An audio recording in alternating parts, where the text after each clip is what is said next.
Text SECURE to the number 989898 today. That's SECURE to 989898. The winter service event is on at Maida Subaru. Now is the time to let Maida Subaru get your Subaru road ready for the winter weather with exceptional savings on tires, brakes, wiper blades, and more. See all the service specials at MaidaSubaru.com. You remember me from a show called And Joe? I'm back on the radio, Sacramento. It's Joe Mommy, and when you need your new country fix, join me weekdays from 6A to 10 for the Pat and Cody with Joe show on New Country 105.1 KNCI or on the free KNCI app. Join Sactown Sports Downtown before every Kings game and pick up an In Shape Fitness Kings Rally towel while supplies last. If you walk, lift, stretch, or sweat, you belong. Start the year strong and join today at InShape.com. KHD1 Sacramento, KYMX HD3 Sacramento. From the Power Business Technology Toshiba Studios. This is Sactown Sports 1140. This is the Drive, baby! The Drive Guys, Kevin Gleason and Alan Stiles. It's drive time with the Drive Guys. All right, I'm not going to panic yet. He was here a minute ago. He may have been traded. No, he's back. Okay, I thought, Alan, I'd seen a report that you'd been traded to the Hornets for 2 future seconds, and thank goodness. It's not true, right?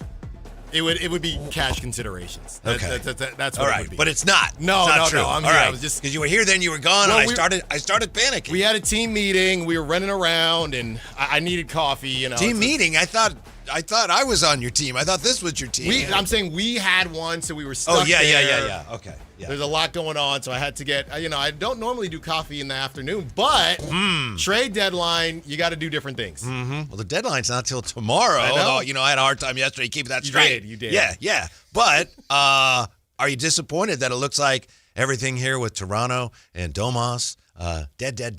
Not going to happen. Yeah, you can't be disappointed if you don't have high expectations.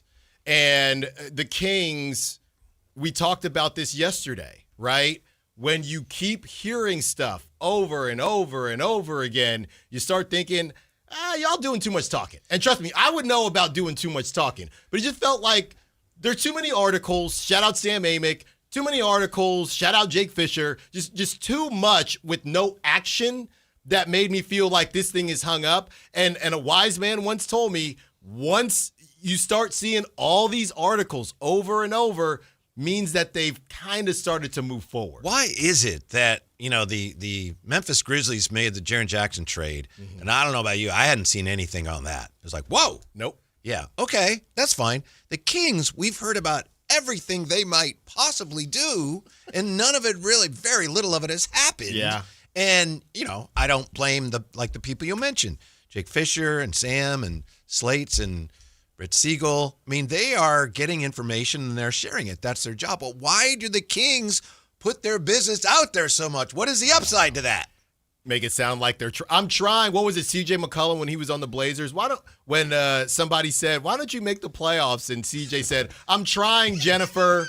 I think that's what it is. Hey, people, we tried. Hey, Jennifer. Hey, Jennifer, I'm trying. So I don't know. I think that's what it is. Now, earlier on, I will say when the deal went down and Michael Scotto came out, and it was there have been so many deals, but when the Harden deal, that was a deal that the framework literally, it came out and it still happened. So that one was a little bit different where, this did actually still go down. I will say the Kings-Cavs trade, the framework came out Saturday morning, and then it happened that night, pretty much the way the framework had been broken down. Yeah, and again, two of the 8,000 trades, we had versions of leaks on, but everything else, I haven't seen a ton, right? Or I didn't see a ton at that time. But yeah, you're right. The framework, the framework bombs, if you will,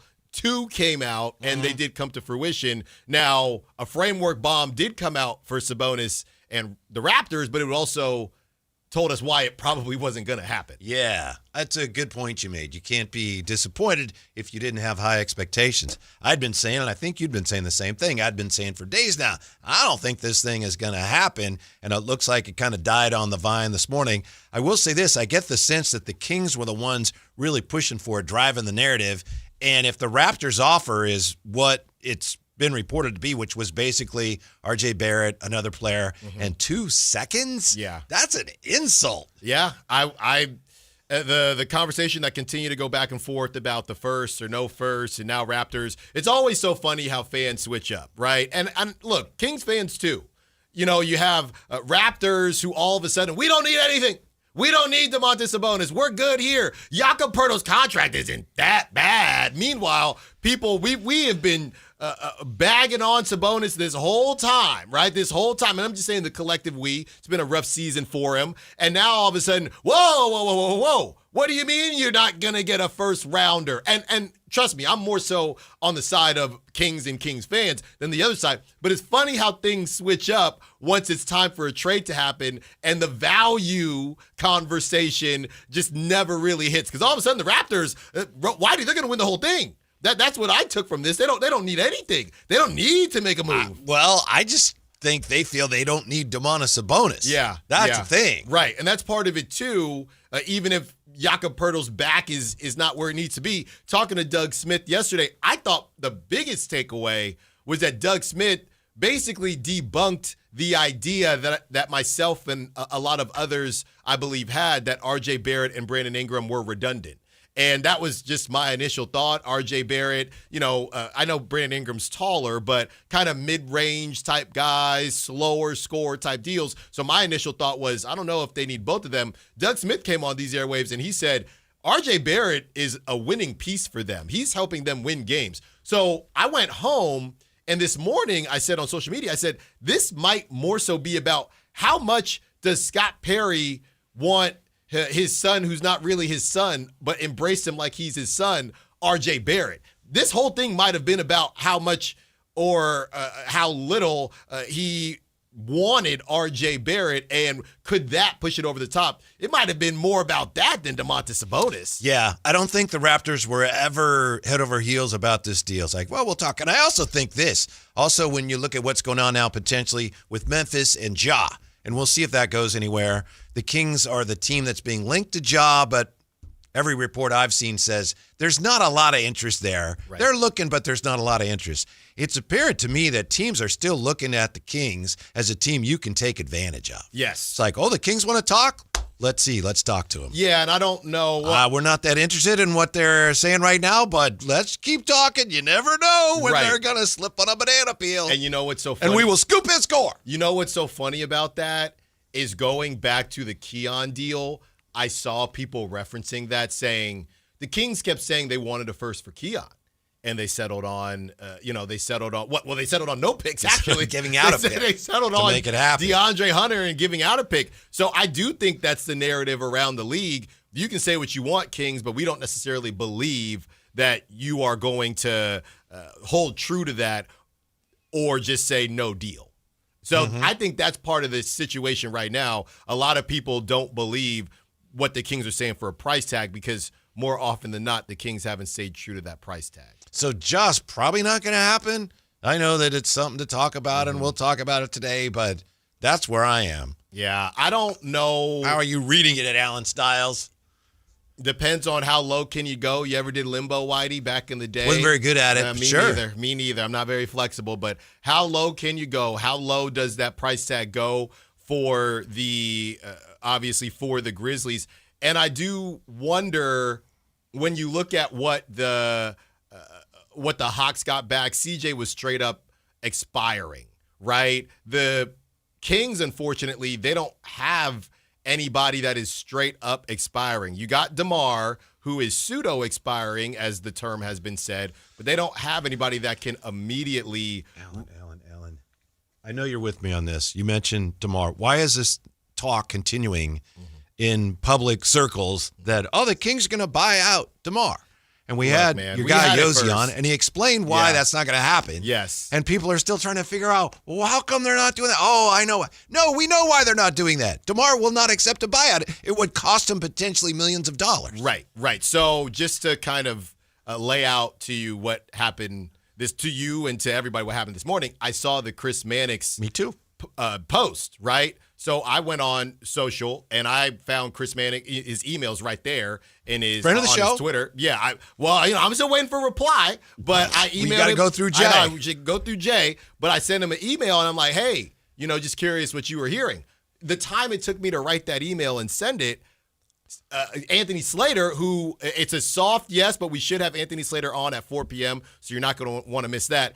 Anthony Slater posts his article that says, according to my sources, the Kings are not interested in a buyout, and I think he worded it that way, that the Kings are not interested. But honestly, it takes two to, again, we were talking about limbo, now we'll talk about tango, because DeMar would have to give up money, or the Kings would have to say to DeMar, hey, because a lot of people are saying, well, they can just keep him, try to trade him, and not play him during the season. I don't think that's happening either, right? If the Kings went to DeMar and said, hey, if we can't trade you, you're going to be playing 10 minutes a game, I think DeMar would probably have said, fine, I'll take the buyout. So a lot of people out there that are thinking that DeMar is not going to play after the trade deadline or play a lot less minutes, I don't think it's going to be as much of a drop as you think. But I will say this, Whitey, the Kings cannot go into the rest of this season with Zach LaVine, DeMar DeRozan, and Russell Westbrook playing and shooting as much as they are doing now. Now maybe it's Zach LaVine who says, I'm cool. I'll just chill here on the bench. I'm not tripping. And they make a decision on Russell Westbrook. But yeah, that was kind of what happened with DeMar, and we've been all over this. We had Yossi on Monday. Yeah. DeMar is not going to say no to this money. And the last thing I'll say, Whitey, is when it comes to buyouts, DeMar's team probably already checked out the buyout market. And I do think there is a part of DeMar that maybe thought, look, if nobody necessarily needs me, I don't know that I want to just go to a contender, a push for the Charlotte Hornets or whoever, and just wait to get called on off the bench. He's never done it before, and I don't know that was attractive to him. Yeah, but it's a key point here. I know that's actually something of a story today, not a huge story, but DeMar and a buyout. And we had Yossi Gozlan on this week. He had first explained this on our station on your show weeks ago. That's where I had heard. It's like, oh, DeMar won't accept a buyout. So anyway, there's no reason right now for DeMar to accept one. It could potentially cost him money. So all this back and forth today, and why don't the Kings do that? No, DeMar is not going to do that right now. No. Maybe in the offseason. Yeah, and again, you can check out that video on YouTube as well with Yossi. But the distinction between DeMar and other situations with buyouts is specifically that DeMar has a contract that is not fully guaranteed. So he's staring at that $14 million that he would get in January, regardless of what team he's playing on. So that's the difference. When it comes to the buyout situation, some teams, here he goes. This is what Yossi said. And he quote tweets Anthony Slater. DeMar DeRozan won't agree to a buyout with any team. It eliminates the possibility of a trade in the offseason that requires more of his salary being guaranteed, like Chris Paul to the Wizards in 2023. Applies for any player with a non-guaranteed salary / team option for 2026-2027. So he would possibly be giving up money, and it just makes things more confusing. It just kind of gives up on a situation that he might not have to give up on quite yet. Thank you, Japanese Dog, texting us with konnichiwa. Konnichiwa, that means good day, Alan. Good day. Yes, a good day. Is it going to be a good day for Kings fans? I don't know that much is going to happen. I think we've had our little fun. Yeah, if you like Sabonis, it was. If you liked Sabonis on the team, then it was a good day for you. I thought that you would love the fact that Sabonis apparently is staying, because that means that if the Kings hit the lottery jackpot and they get Darren Peterson, then you know the powers that be are going to strongly consider the Allen Styles hybrid rebuild. Yeah, and that's still very, very unlikely. It's unlikely, but as long as Sabonis is on this team and, you start to win too many games. Look, before we even get to the hybrid rebuild, I think, once 12 p.m., that time frame passes tomorrow, I think we need to discuss how the Kings are going to move about, and maybe, obviously, that's tomorrow's show, but how the Kings move forward with whoever is left on this roster. Because, Whitey, before we even get to the hybrid rebuild, you win too many games this season. The hybrid rebuild, you've messed it up in a different way. Right. Your odds go from very slim to... A big part of the hybrid rebuild is getting a generational player in this draft. If you don't do that, I don't know what you're going to – it ain't a hybrid – I don't know what it is. Yeah, and to that point, I know this was yesterday on the show. It was very telling to me that when we had the great Jerry Reynolds on, he said, look, if you got Peterson and you still had Demonis and he mentioned Zach LaVine and he mentioned Hunter, he said, you might have a pretty good team. But he also said, if it's not Peterson, the other two good players, but it's a little different. Right. But he said, if you got Peterson – he's smooth, man. Yeah. Oh, yeah. Yeah, he's smooth. Yeah. Yeah. So 339-1140, 1-800-920-1140. Let's see how smooth Dwayne is. Hey, Dwayne, you're on the drive, guys. What's up? Hey, happy Humping Day. What's up with the homies? How you doing, Dwayne?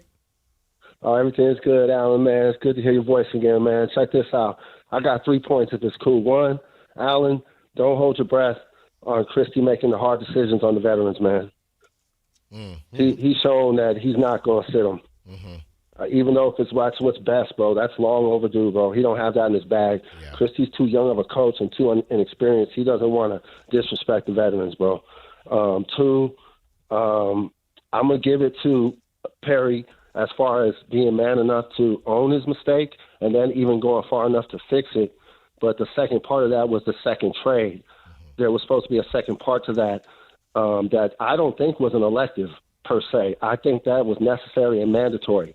Now, if it doesn't happen, we're on the clock. If it doesn't happen, I don't think it will. I'm worried about Hunter because Hunter, if he starts to see that he's on an AAU team with a subpar coach, you know, he's going to get dreary, but it's going to get that sack dreary all over him. So I just want to know what everybody else thinks about these points, man. And once again, it's good talking to y'all. Thank you, Dwayne. Appreciate Dwayne. it. The sack dreary all over. I hadn't heard that term before. Well, I mean, it's foggy everywhere. I know that. Yeah. It's been sunny today. Sunny the last couple days.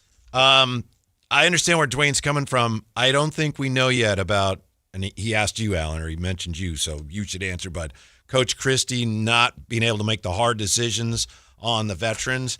It's different now as we get past the deadline into the second half of the season. Yeah. I think he will. We'll see. We'll find out. I think it's been different before the deadline. You know, you don't want to create any more problems, but now I think, again, depending on what happens between now and the deadline, the Kings clearly are going to have to pivot to, all right, guys, we're playing the younger guys. How do you want us to handle that? Some of you are going to be sitting. Yeah, and at least more than you were. Yeah, and I would not necessarily disagree with Dwayne, but I would just say I don't think this is, after the trade deadline, this is no longer Doug Christie's decision.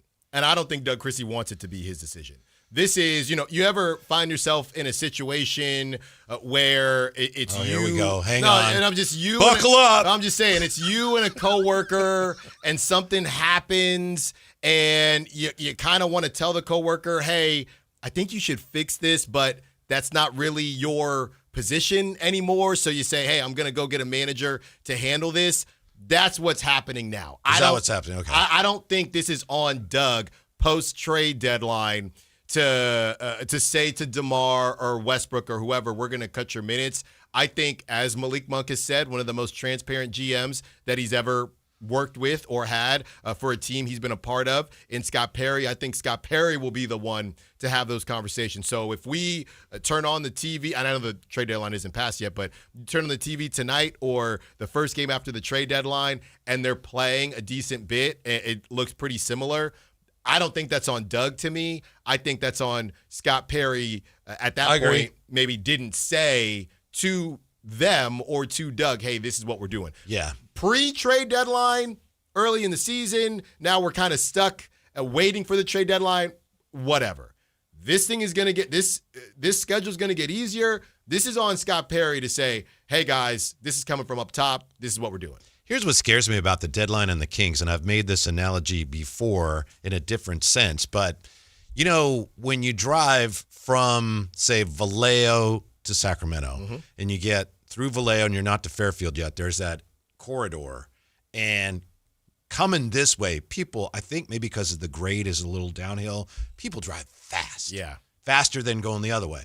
And I feel like that's where the Kings are right now. And they're going 70, and they're like, here we go. Yeah, we're doing our things. We got DeAndre Hunter, and then, what was that? That was the Memphis Grizzlies in the trade they made. Whoa, okay, didn't see that coming. All right. What was that? The Washington Wizards did what? Yeah.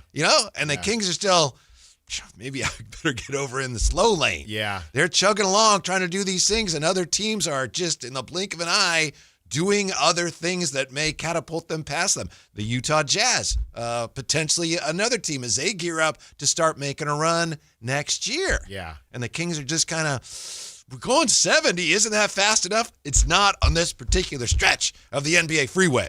Again, I understand the long-term or somewhat long-term play with DeAndre Hunter, but you saying that, Whitey, still makes me feel like that trade, and I was almost over it. But when you lay it out like that and you see honestly, the Wizards preparing to compete on some level now and the Jazz preparing to compete on some level as well, when you lay it out like that, it makes me question the DeAndre Hunter move again, because obviously he might have trade value down the line if he plays well, but it's very clear what these teams are doing. And then you're saying, okay, cool, the Wizards, Eastern Conference, are going to try to make a run for it. Okay, the Jazz, they get Jaren Jackson Jr. All right, they're ready to do some things. They really like what Keontae George is doing, and obviously marketing, things like that. Okay, the Kings got DeMar DeRozan. The Kings got DeAndre Hunter. Okay, so they don't want to be good, but they're going to play him and try to get his value up to then flip him again? Okay. You're just kind of stuck. Yeah. Because you have assets that other teams are not really that interested in. This was from Hollinger today in The Athletic. It's interesting. It's not necessarily an indictment of the Kings, but I think it speaks to this unusual situation that they're in right now. Hollinger says at least a few teams appear to be operating on a tank now, actually try next year trajectory. Tank this year, try next year. Utah, Brooklyn, Washington, and Indiana.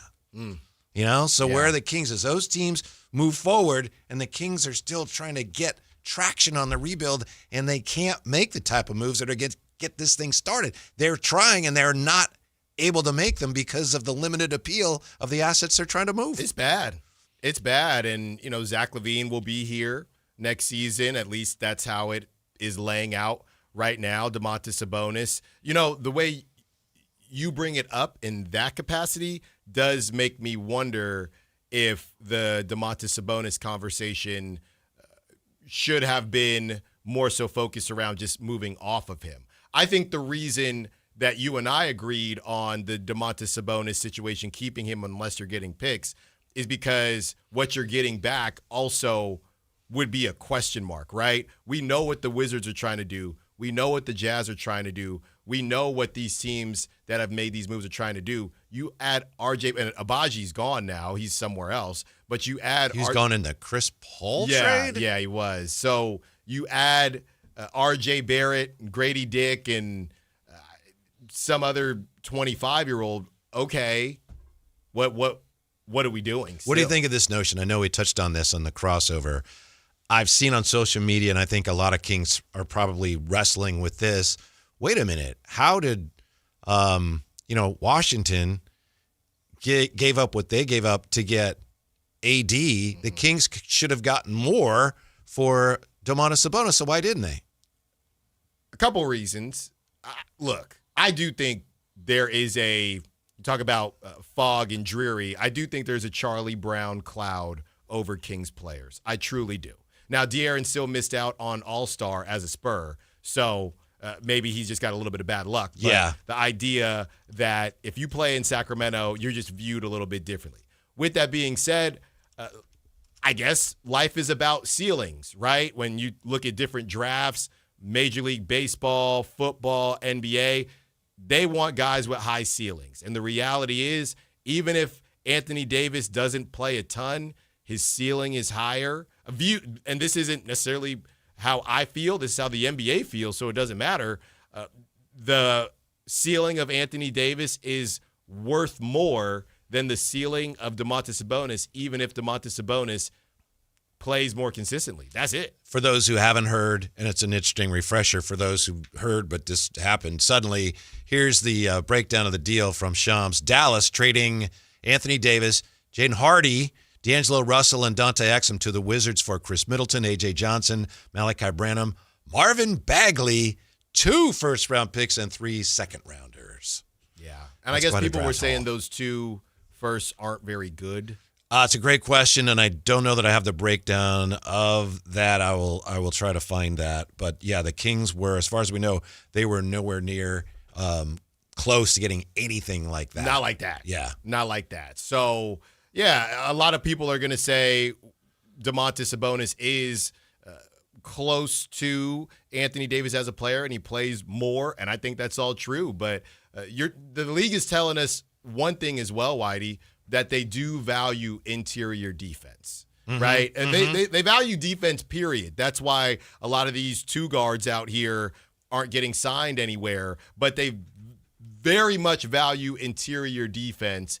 And, what's funny, we had on the Wizards play-by-play guy, and he was telling us about Alex Sarr defensively. So the Wizards are trying to be, the Hawks, these teams that are the Blazers. I know. Great game yesterday, by the way, Blazers-Suns. I caught that one. But these teams that are more defense. Your guy didn't play, did he? Well, one of you guys played. Veet, he looked great. No, he looked great. Oh, my goodness. But Denny didn't play. Denny didn't play, but Veet looked great, Whitey. But they're now trying to value defense, which is just, again, bad timing for the Kings, who have a team of no defenders anywhere. And you can look at Anthony Davis, and you can argue that Domantas Sabonis is maybe a better passer. He plays more. And, offensively, we can go back and forth. But there's no question that he's better defensively. And the league is telling us that that's what they're valuing these days. Mm-hmm. When we come back, if Domas stays, will the Kings abandon tank mode early? Also, we've got coming up, Alan has an interesting NFL comp for Ja, don't you? I don't even know what it is, and I don't like it. Okay, well, you're going to. You're going to. That and more coming up with the Drive Guys on Sactown Sports. Download the Sactown Sports app. Sacramento sports in your pocket. This is Sactown Sports 1140. Snapshot from Progressive wasn't created for just anybody. Oh no, we made it for you. Smooth accelerators. When that light turns green, you're off. Like a warm knife through firm butter. Going from 0 to the speed limit in an appropriate amount of time. Sure, your car has horsepower, but your horses prance around as silky smooth as your right foot. Fancy Prancerton. With Snapshot, safe drivers like you get personalized rates based on your driving habits. Sign up today at Progressive.com. Progressive Casualty Insurance Company and Affiliates. Snapshot not available in California or from all agents. Are you 50 or older? This news is for you. The CDC recommends you get vaccinated against pneumococcal pneumonia. Even if you're healthy, your age puts you at risk. People 50 or older are over 6 times more likely to be hospitalized with pneumococcal pneumonia compared to adults 18 to 49. Just one shot can help protect you. Learn more and schedule at vaxassist.com. That's VAXassist.com. Sponsored by Pfizer. It's Wonderful Wednesdays at Roosters. Starting at 5 p.m., all you can eat enchiladas for $21.99. 12 incredible styles. How many can you handle? Come set the record. The meal's on them. Wonderful Wednesdays, only at Roosters on the River. Golf to Go is brought to you by the Hagen Oaks Golf Super Shop. Here's Frank LaRosa. How far do you hit your 7-iron? The answers will tell you which tees to play, according to Josh Sens in Golf Magazine. Deep down, you know you shouldn't be playing from the tips, but it's common for golfers to play from too far back. Aside from higher scores, rounds become a grind and golf becomes much less fun. After several years of research, the USGA unveiled a new data-driven offering to find the proper tees called Best Tees. If you know how far you hit your 7-iron, Best Tees will tell you which tee boxes to play. A typical male golfer should be playing from 6,100 yards and a typical female golfer from 4,400 yards. Most players have a good idea of their 7-iron distance, with average male's distance of 138 yards and average females of 100 yards. Throw out the occasional perfect shot, which travels more than those distances, and concentrate on your average. This will allow you to reach the vicinity of most greens in regulation and let you hit a variety of clubs on approach shots. Leave your ego at home and give it a chance. You'll have more fun. That's your Golf to Go. I'm Frank LaRosa. Tune in every Thursday, Friday, and Saturday for the Toyota Tahoe Report with Johnny Mosley and me, Elena, bringing you the latest weather conditions up at Tahoe. Brought to you by your local Toyota dealers. Toyota, let's go places. Guys, your testosterone level impacts your energy, drive, weight, hair loss, and even ED. Revive Men's Health Sacramento will check your T level for free. For your free T level check, exam, and consultation, call 916-277-8599 or visit revivemenshealth.com.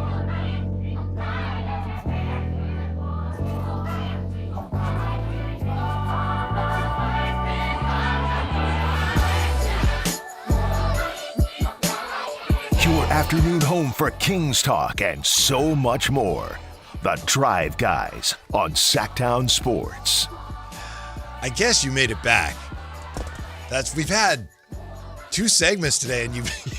Well, no, but don't get. Well, something was weird. So you're good. We're good. No, you know what? I'm kidding. No. Because I used to complain about this. Yeah. Whatever that is, I can smell it. Well, no, I used to complain about this because, like we said, I don't have coffee terribly often in the afternoon, but trade deadline. But when I was doing the midday, we had the big switch of the different coffee machines, right? So I'm pretty simple. Just give me some coffee and some cream, just and do it. Now we got this very nice brewing machine, but the difference is downstairs, the sales, big money, as I call them, downstairs, they get all the good coffee pods. Okay, so before the show, I run to go get the pod, right? Get the coffee. That smells very chocolatey. It was like a maple. Yeah, I don't know. maybe it wasn't it's a maple. No. This was the last one. I didn't like it. I didn't feel right. So then that's why I was running tardy. So then this break, I had to go downstairs to get the good pod, press brew, let it brew. Then I come upstairs and I still made it, but they had the good pods downstairs. I know both you and Kayla said, "Oh, trade deadline, need coffee." What, are you staying up all night? Nothing's happening overnight during the deadline. No. I'm not. Why do you need coffee during the deadline? Well, I just want to make sure I'm after it. Okay. She said the same thing. It's not just you. But I told you, toddler number 1, she's starting school daycare this week, so there've been a lot of changes on top of the trade deadline. You know what I mean? Yeah, I do. If you get must pulled a lot of different ways. Exactly. It's not just about Lonzo Ball getting bought out. That's not why I'm missing. Boy, I need some coffee. Yeah, I need some coffee. I can't keep my eyes open. Lonzo Ball getting bought out. When I'm grinding film on Veet Krejci, I need to make sure that I'm ready to go. Just kind of a palate cleanser here. Thank you, Jay, for sending this information. And this actually broke about 1:20, so about an hour ago. Roger Craig has been elected to the Pro Football Hall of Fame. That's right. And I think Eddie DeBartolo and was it what's her name? Used to be on Good Morning Football. Kay Adams? Yeah, I think they kind of inadvertently broke it. Yes. Yeah. But 4-time Pro Bowler, 3-time Super Bowl champ. Yeah. 1-time All-Pro. Former Raider. 1988 Offensive Player of the Year, Hall of Fame, all 1980s team. Now, Roger Jay's Craig. going to be mad at me that I called him a former Raider, but I say that for you. I know. Jay, we got it. We got him in, baby. About time, well deserved. We got him in. Congratulations to Roger Craig, and been a long time coming. Just another chip for the 49ers history to go in as a Hall of Famer. Shouts out Roger Craig. Great stuff there. Do you? He's gonna wear a Raider uniform or a Niner uniform? It's funny. Vikings. Funny enough, the Jeff Kent announced. Obviously, they were all announcing what hats they were going to wear, and I was looking. I said, 4 years? It was, I think, 5 Jeff Kent years. played for a lot of teams. Right, but and for a decent amount of time. 5 years with the Mets. Obviously, he did all of his Astros, Dodgers. He did all of his damage as far as his accolades with the Giants. But I mean, when you Google Jeff Kent, the first picture that comes up is him in a Dodgers hat. But there's no way he wouldn't. What was he wearing? It got to be Giants, I believe. Oh, I thought you said they already announced it. I hadn't seen it. Well, to be honest, I was paying more attention to Andrew Jones and the other guys. Oh, well, no wonder you need coffee. But I didn't pay attention because I know he's wearing a Giants hat. You know what I mean? I don't know. He did all his damage as a Giant. Yes. I mean, I know he was outstanding as a Giant, but wasn't he also with Cleveland? Hold on. I think so. No, I'm getting confused with the Matt Williams trade. Here we go. Yeah. Okay, see, now you guys made me look it up for no reason. Mm-hmm. All right? Carlos Beltran will have on a New York Mets hat. Oh, well, thank you. Thanks for looking that up. Andrew Jones will have a Braves hat, and Jeff Kent will have. This is just Blue Jay. Jays. No, this is just Jay. I didn't realize Jay was just messing with me, man. Jeff Kent will be wearing a San Francisco Giants hat. Oh, there you go. Stop playing with me, man. Not the Blue Jays. No. He could still change his mind, Jay. He's not going to. He could wear Because he's a winner. New York Mets cap or something. He's a winner, okay? Dodgers. He could wear a Dodgers cap, he wouldn't do that. He could. Not going to happen. Do you buy this, speaking of the Super Bowl, for 49er fans? Some of them might want Seattle to win. And I know that's blasphemous. Seattle winning a Super Bowl at Levi's, but the 49ers all time have 5 Super Bowl wins. The Steelers have 6. New England has 6. Yeah. If New England wins another one, it's a 2-win lead over the 49ers. Yeah. So if you care about that stuff, aren't you in a way saying, yeah, let's go, Hawks? You need to worry about your own 6, right? Watch my 6. You need to worry about your own 6, not the Patriots getting 7. Why'd you get to 6?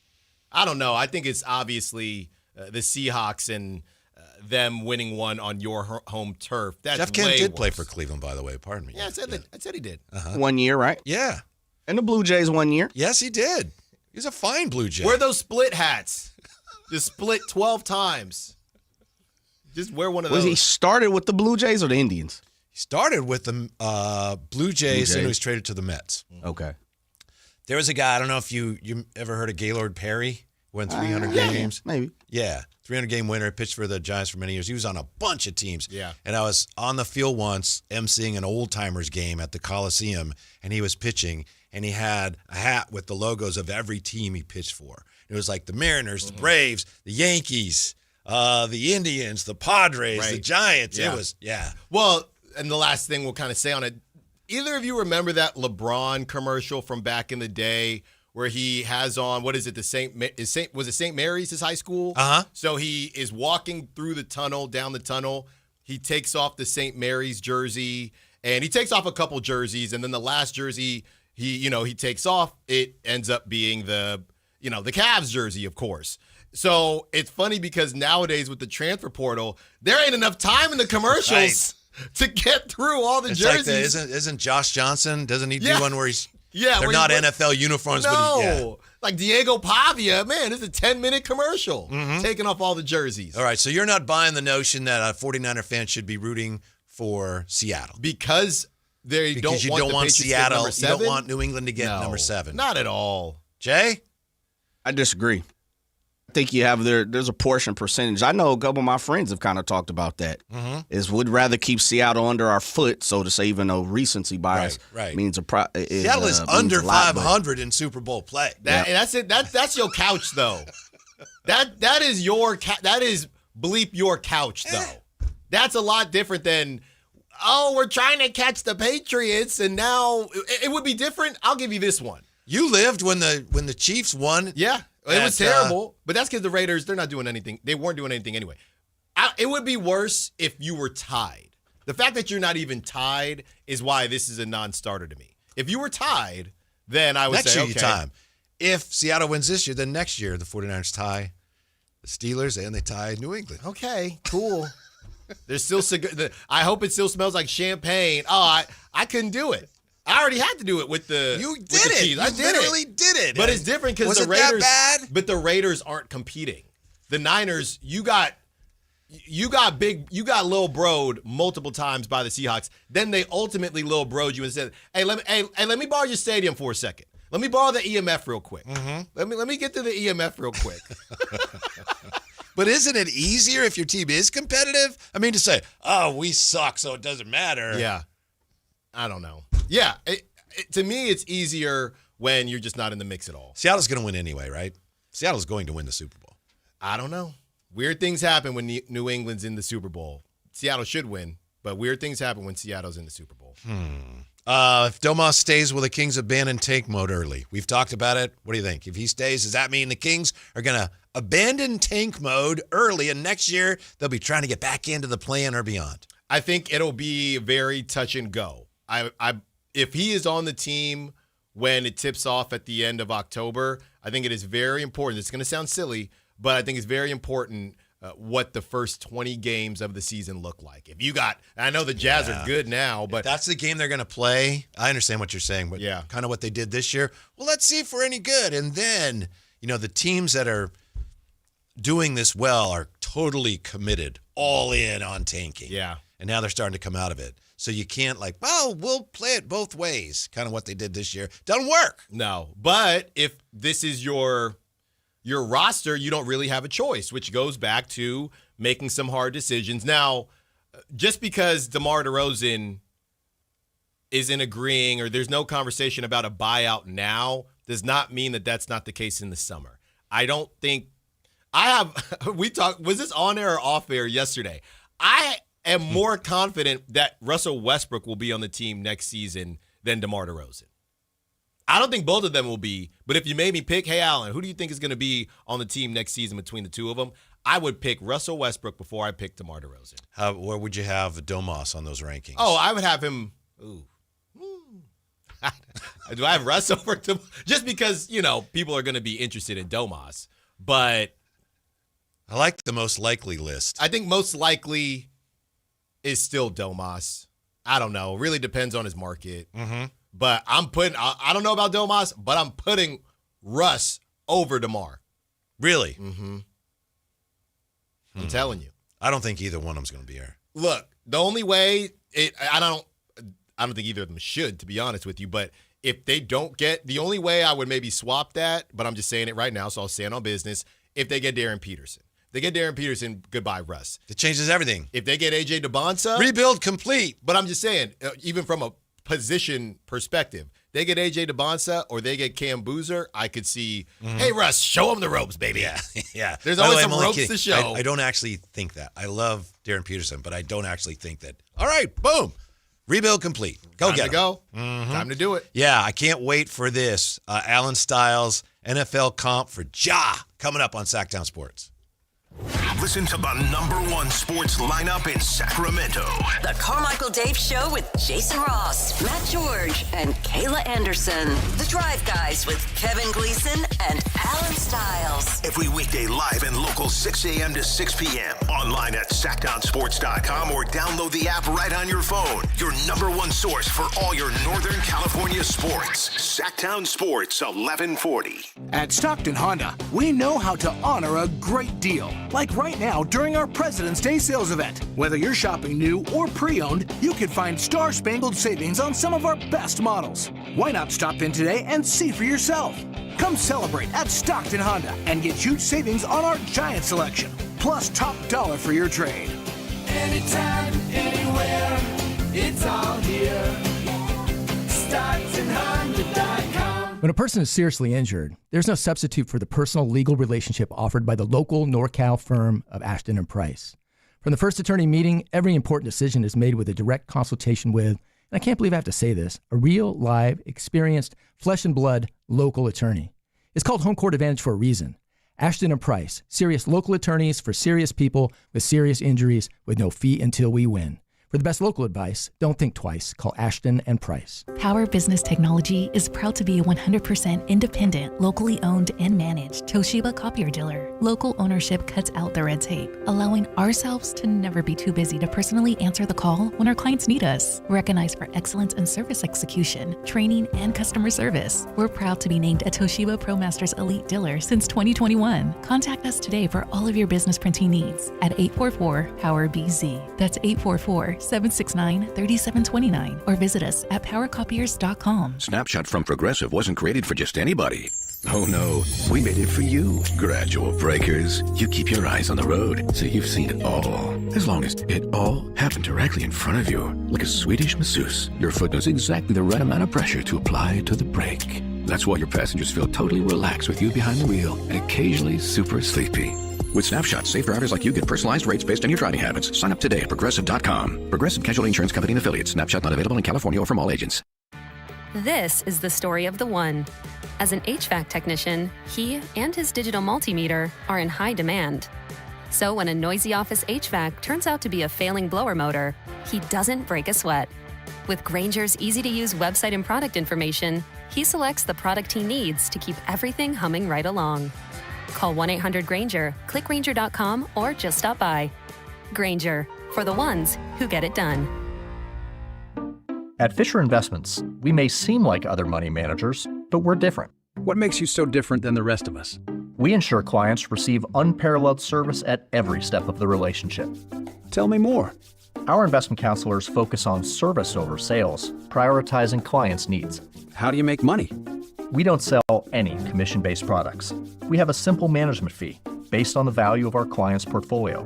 So we do better when our clients do better. What about client portfolios? We get to know each client, their finances, family, health, lifestyle, and more, and then we tailor a portfolio based on their specific goals and needs.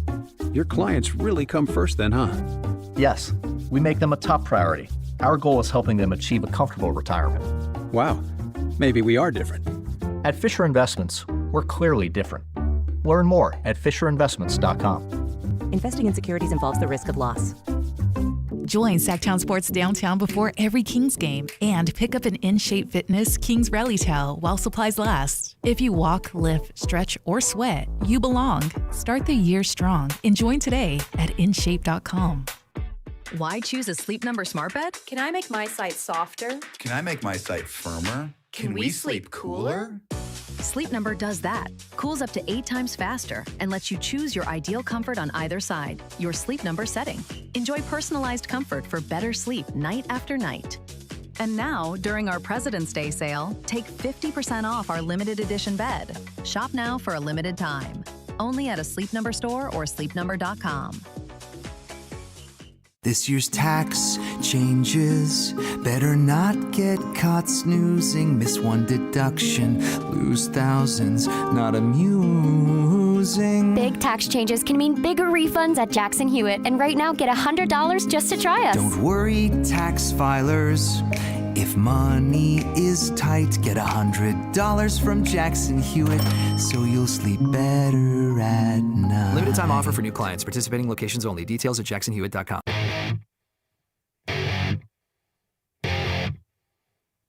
The Drive Guys powering your afternoons Monday through Friday on Sactown Sports. Oh, this irritates me to no end. Great having you with us here as we roll on. But Jay will tell you, way back when, in that draft years ago, 2024 draft, Jay will tell you, Jared McCain was my guy for a while. Mm-hmm. I mean, I may have switched. Right, Jay? Yeah. But there was a period where he was my guy. Yeah, he got hot. Sacramento guy. Yeah. Good shooter. Of course, the Kings didn't take him.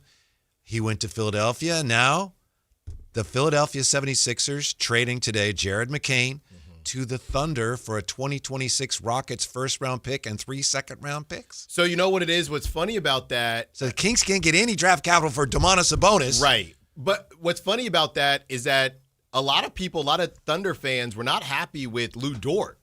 You know, they felt like Lou Dort just wasn't. His offense is kind of fallen off. Offense has been terrible. Edge. And in general, the Thunder is set up for Shea or Jalen to drive and kick.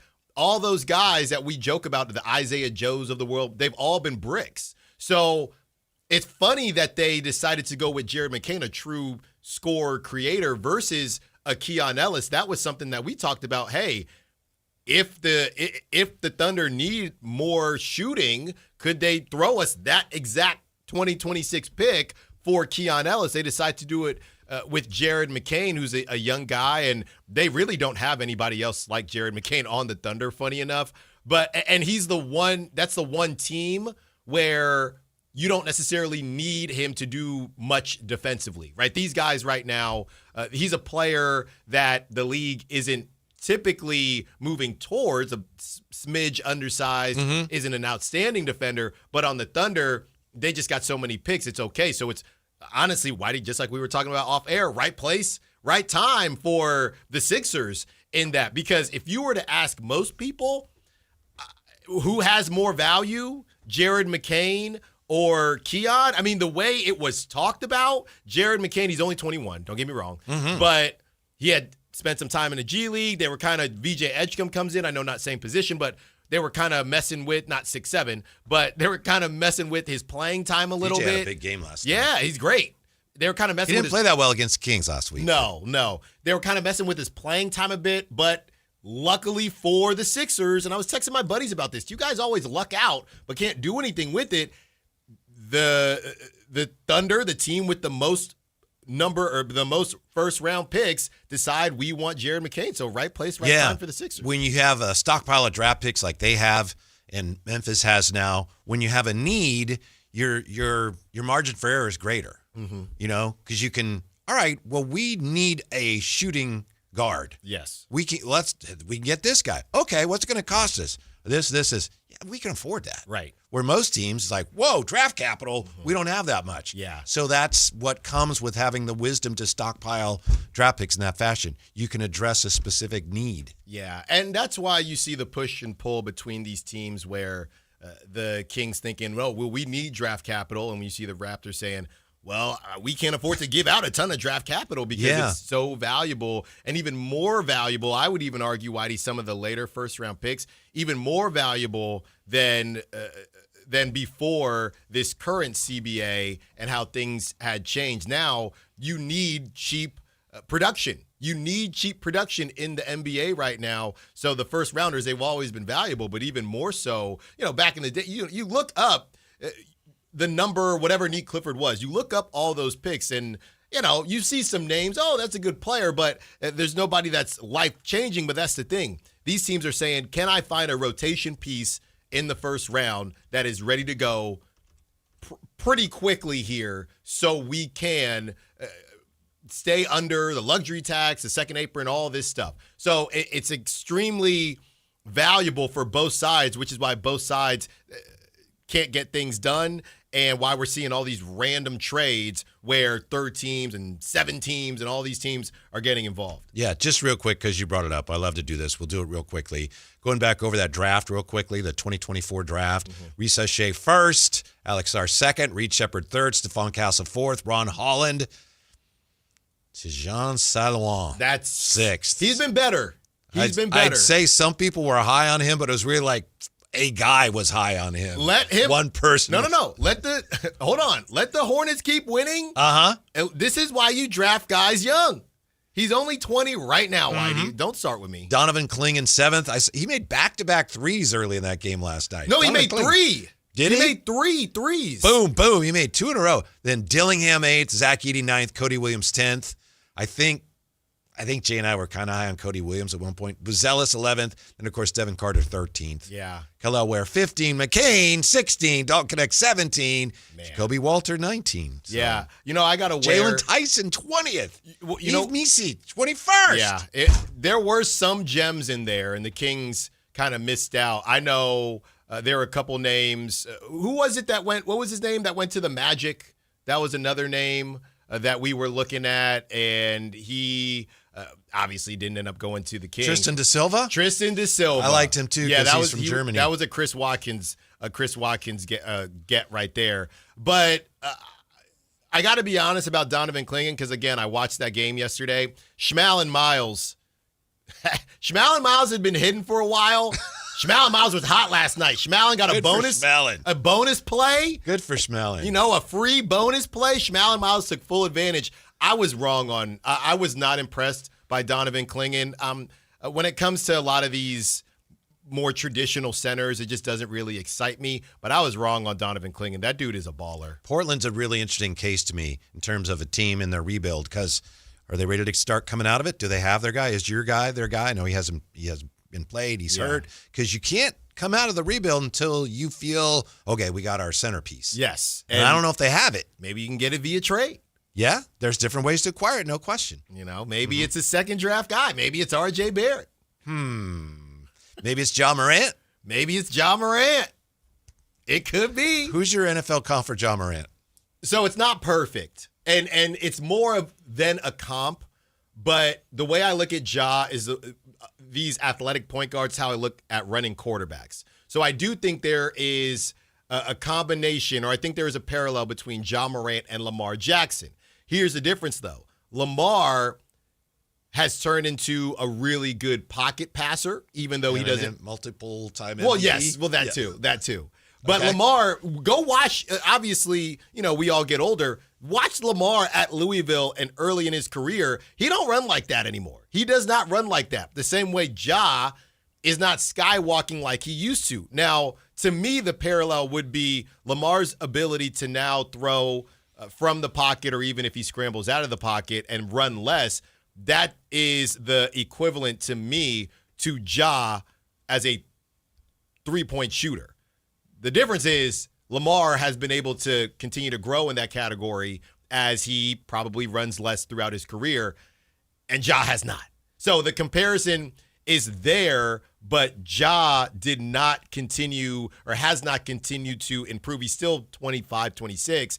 If he can't shoot, that's Lamar Jackson not running at all, even though Lamar is a really good pocket passer. If you ain't going to run Lamar, your value is a little bit different. Is there any way you would make the move and trade for Ja, knowing that he's made it clear he has no interest in coming here?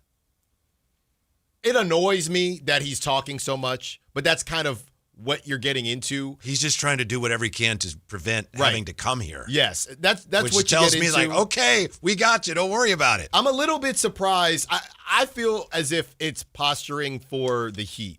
I wonder how his tune would change if the Heat got Giannis or just decided Eric Spoelstra doesn't like you. We're not trading for you. I wonder if this is just posturing to try to kind of elbow his way onto the Heat, and if that doesn't happen, if he would still be as open about, I'm not going to Sacramento. Mm-hmm. Hey, speaking of open roster spots and acquisitions, did you see who the Pistons waived? An old favorite. Isaac Jones. I'm coming home. I'm coming home. I need Isaac, Precious, Hunter. I want all of them. All of them. Can't do that, but we can do Brendan Nunes. Is that all right with you? Get Brendan in here. He will join us next in studio on Sactown Sports.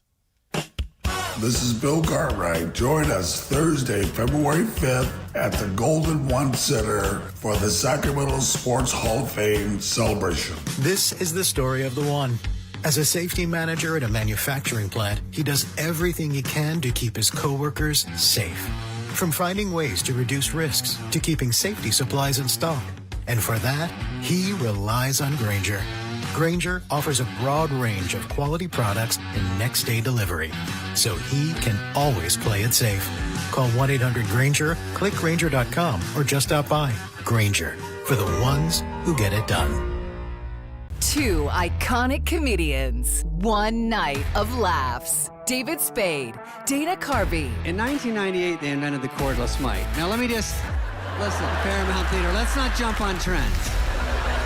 Even in the best marriage, at one point, you look over and go, not my best choice. Friday, February 27th, the venue at Thunder Valley. Tickets on sale now at visitthundervalleyresort.com. David Spade and Dana Carvey together. Think switching to T-Mobile's a whole complicated thing? Nah, it's easy. You could do it almost anywhere in just 15 minutes.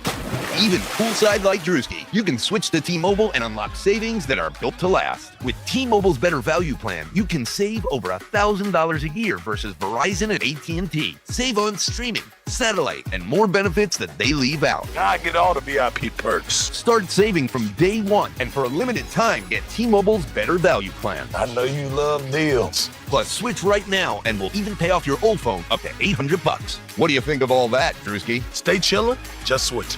It's better over here. Check the math at T-Mobile.com/better value. Savings versus comparable plans at AT&T and Verizon, plus the cost of optional benefits. Plan features and taxes and fees vary. With 3+ lines of Better Value Plan. 3+ new lines and 2 eligible ports, or 3+ lines and 5+ years on T-Mobile postpaid plan required. Qualifying credit required. Check out in 15 minutes or less per line. Get up to $800 per line via virtual prepaid card. Typically takes 15 days after rebate submission. Qualifying unlocked device credit service ported 90+ days with device and eligible carrier, and timely redemption required. No cash access and card expires in 6 months. Card issued by Sunrise Banks N.A. member FDIC. Tune in every Thursday, Friday, and Saturday for the Toyota Tahoe Report with Johnny Mosley and me, Elena, bringing you the latest weather conditions up at Tahoe. Brought to you by your local Toyota dealers. Toyota, let's go places. You remember me from a show called And Joe? I'm back on the radio, Sacramento. It's Joe Mami, and when you need your new country fix, join me weekdays from 6 to 10 for the Pat and Cody with Joe show on New Country 105.1 KNCI or on the free KNCI app. Hi, this is Greg Papa. Disasters hit every day. If your home, business, or building has suffered from any disaster, SunPoint Public Adjusters can help. SunPoint prepares, presents, and negotiates your claim with the insurance company, working only for you, making sure you get everything you're entitled to and letting your focus be on what's most important, your family or your business. Call SunPoint today at 888-247-7865 or contact us at sunpoint.us. SunPoint Public Adjusters, the gold standard in public adjusting. License number 2N14884. Guys, did you know your testosterone affects everything in your system, including how you feel and perform every day? Right now, Revive Men's Health Sacramento will check your testosterone for free. Knowing your T levels is the first step in understanding if you have low T. Your testosterone level impacts your energy, libido, sleep, weight, hair loss, mood, and even ED. Maintaining an appropriate T level can change your whole life. Most men start to see changes in their hormone levels in their 30s. Experience and results matter. So what are you waiting for? Get your T levels checked today by local, experienced, and trusted men's health experts. They've helped thousands of men since 2011. They're so confident they can help you, they even guarantee it. Call Revive today and schedule your free testosterone test, free exam, and free consultation. Call Revive Men's Health at 916-277-8599. That's 916-277-8599. Or visit ReviveMen'sHealth.com. KHD1 Sacramento, KYMX HD3 Sacramento. From the Power Business Technology Toshiba Studios. This is Sactown Sports 1140.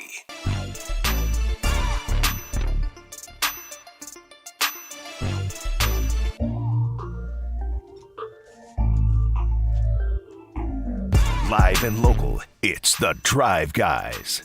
Watch the show on youtube.com/Sactown Sports 1140. Or listen on the Sactown Sports app. As you can probably imagine, when Alan made the move to the afternoon show, there was a lot of lawyers involved and a lot of negotiations going on over all that involved. One of the biggest ones was, okay, what happens to the Kings Roundtable? That's right. And, Matt and Kayla, they were dug in, and they're like, no, it was on the afternoons, and we're in the afternoons now. Right. And Alan was like, no, because it's my thing. Yep. Anyway, you prevailed. That's right. Yeah. We always win. Except we don't ever get the full roundtable anymore. We just get individuals. Yes. Yeah. Yeah. But that's better than nothing. Yeah. Why don't you bring them on, just like you did in the old days of the roundtable? Brendan Nunez, rising star in Sacramento, our digital editor extraordinaire. Brendan, how you doing? I'm doing good. Exciting time. A lot going on, in different aspects, but specifically in the NBA trade deadline world. There's a lot going on. Did you think there would be more going on with the Kings? Will there be more going on with the Kings before the deadline? I don't really think so at this point. There's certainly, things that can change quickly, as is always the case with these things. But the way that Toronto has moved on from, I think moving on from Ochai Agbaji, funnily enough, is a lot of the matching salary that was talked about in the Domantas Sabonis trade. Obviously, Anthony Davis ends up going to Washington. That's the only other team that we heard linked to Domantas Sabonis up to this point.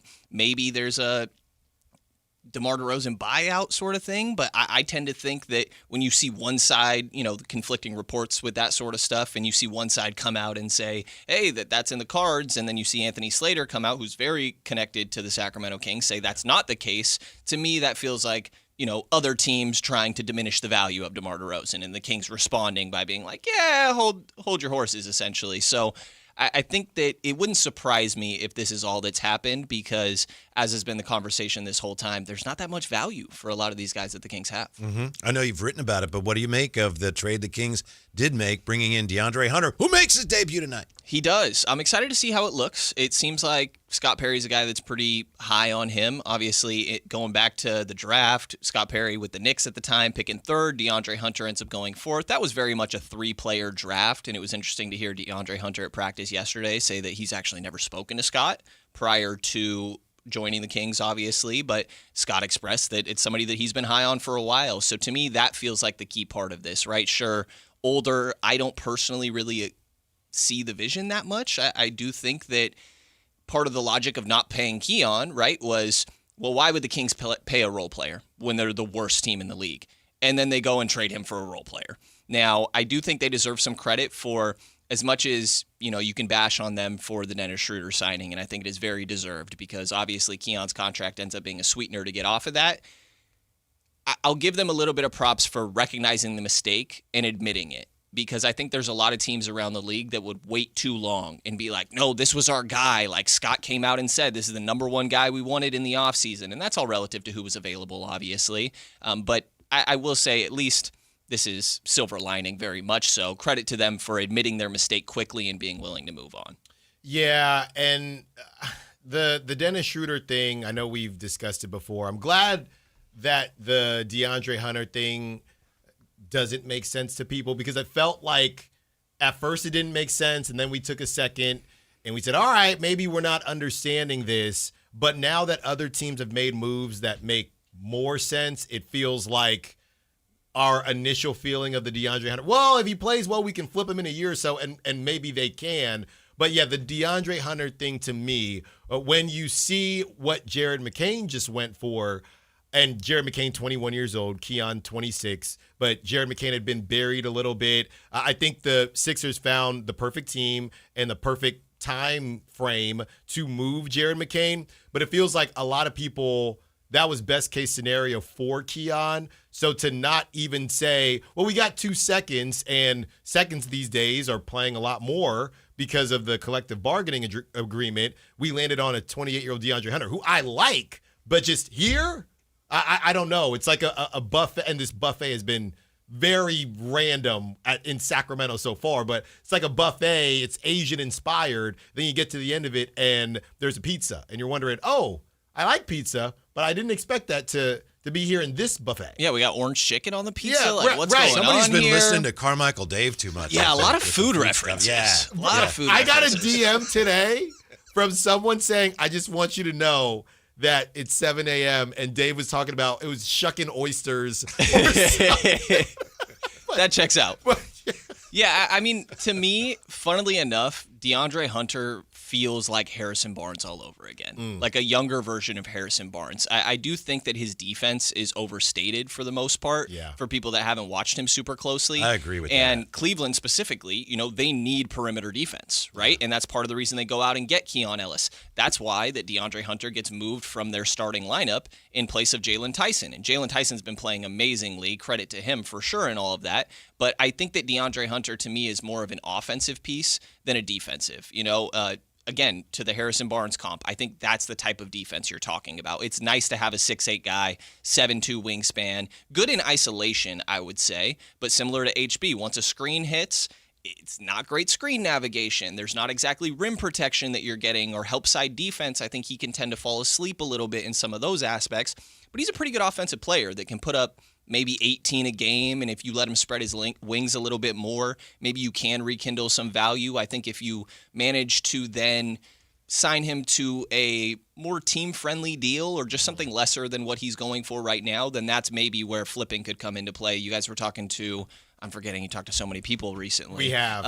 And somebody else mentioned, shout out Anthony, I think it was Michael Scotto maybe that mentioned the idea of rekindling his value, or Yossi that mentioned it. And so I think that there's a world where, unfortunately, you do kind of have to TBD this a little bit and see what eventually like comes. that. I know. He doesn't like that. I don't blame him. I don't blame him because I, can go back to our roundtable days of me sitting here and constantly being like, hey, we got to wait and see for Monty McNair. Right. And I learned from that of, well, at some point, you got to do something. Yeah. But I do think that this is a different scenario because when you're a team that's trying to go from good to great, I think you have a stricter timeline. When you're the worst team in the NBA, you don't really need to rush. Yeah. Brendan Nunes joining us. You know what's sobering about DeAndre Hunter and his defense? He's not a great defender, but he does improve them defensively, doesn't he? He actually makes them better, even though he's not a great defender. Yeah, not a great defender, but I think he's going to look pretty good on the Kings because it's all relative, right? Yeah. The Kings are 28th in defensive rating. They don't have these sort of wings, and I think they really struggle when Keegan Murray's not out there. How many times have they run 3-4 guard lineups where DeMar DeRozan or Zach LaVine is at the 4, Neat Clifford's playing your 3? I think just having more size. For example, you play the Golden State Warriors, and this is where I do think there is some cohesion and potential defensive chemistry with Keegan. Keegan can guard the shiftier perimeter players, right? You can put him on a Steph Curry. Now, he's not going to be a lockdown guy. I don't think he's the most ideal player to put on Steph Curry, but you can do that. And then the question's like, well, then who's guarding Jimmy Butler, assuming health for the Golden State Warriors using this example, right? That's where you can insert a DeAndre Hunter. Right now, you don't have a great answer. How many times is DeMar DeRozan, Zach LaVine on these sort of guys? Yeah, precious, but I think you get more offense out of DeAndre Hunter, right? You're not sacrificing as much on the other end of the floor. So, to your point, Whitey, I think, funnily enough, even though I'm not super high on him defensively, and when Doug comes out and says, hey, I think he's like Keegan, can sort of switch 1 to 4, I'm a little bit like, I don't know about all that. Yeah, he can, but but is it going to go Why well? do we have to get so carried away with these guys, right? I agree. I think, you're going to hype up your guys. I get it to an extent, but I'll pump the brakes on the defense a little bit. But to your point, I very much agree that relative to the point that the Kings were already at, I think it's certainly a defensive improvement. And for what it's worth, I think when you are developing young talent, the whole idea coming into this year is, hey, we're trying to establish a culture, right? And you want to put them in scenarios. Now, the culture they've established, I don't think has been very good this year, but you do want productive scenarios for these young players to be in order to continue to develop their game. And DeAndre could help with that. I'm trying to present their logic, and admittedly not a huge fan of the move myself. Now, it gets to a point. It gets to a point, Brendan. And we've been asking everybody this. Oh, here we go. It gets to a point where, look, let's say they're unable to move Domantas Sabonis and they're going into next season. What if the season is flipped and the beginning of their season is much softer than it was this season? How worried are you if they still have DeMar, and obviously they're still going to have Zach LaVine, and DeAndre Hunter does make them better, and Keegan comes back and they aren't able to move Domantas Sabonis? That hybrid rebuild starts to pop up there. You mess around. You look love up. that word. I'm just saying.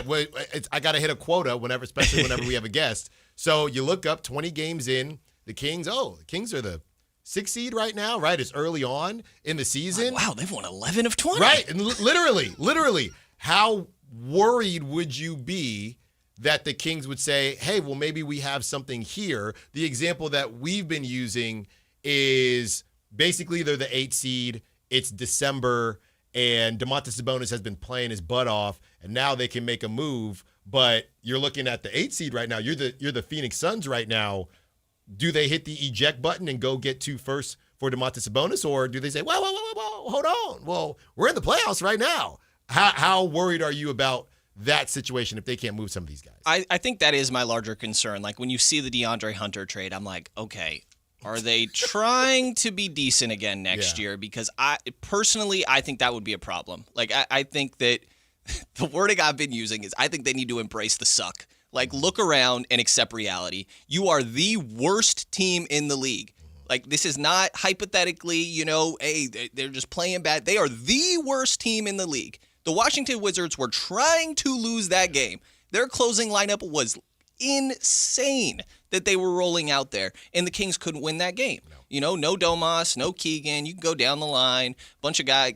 That's Keon not available. All these guys not available that just got moved on from.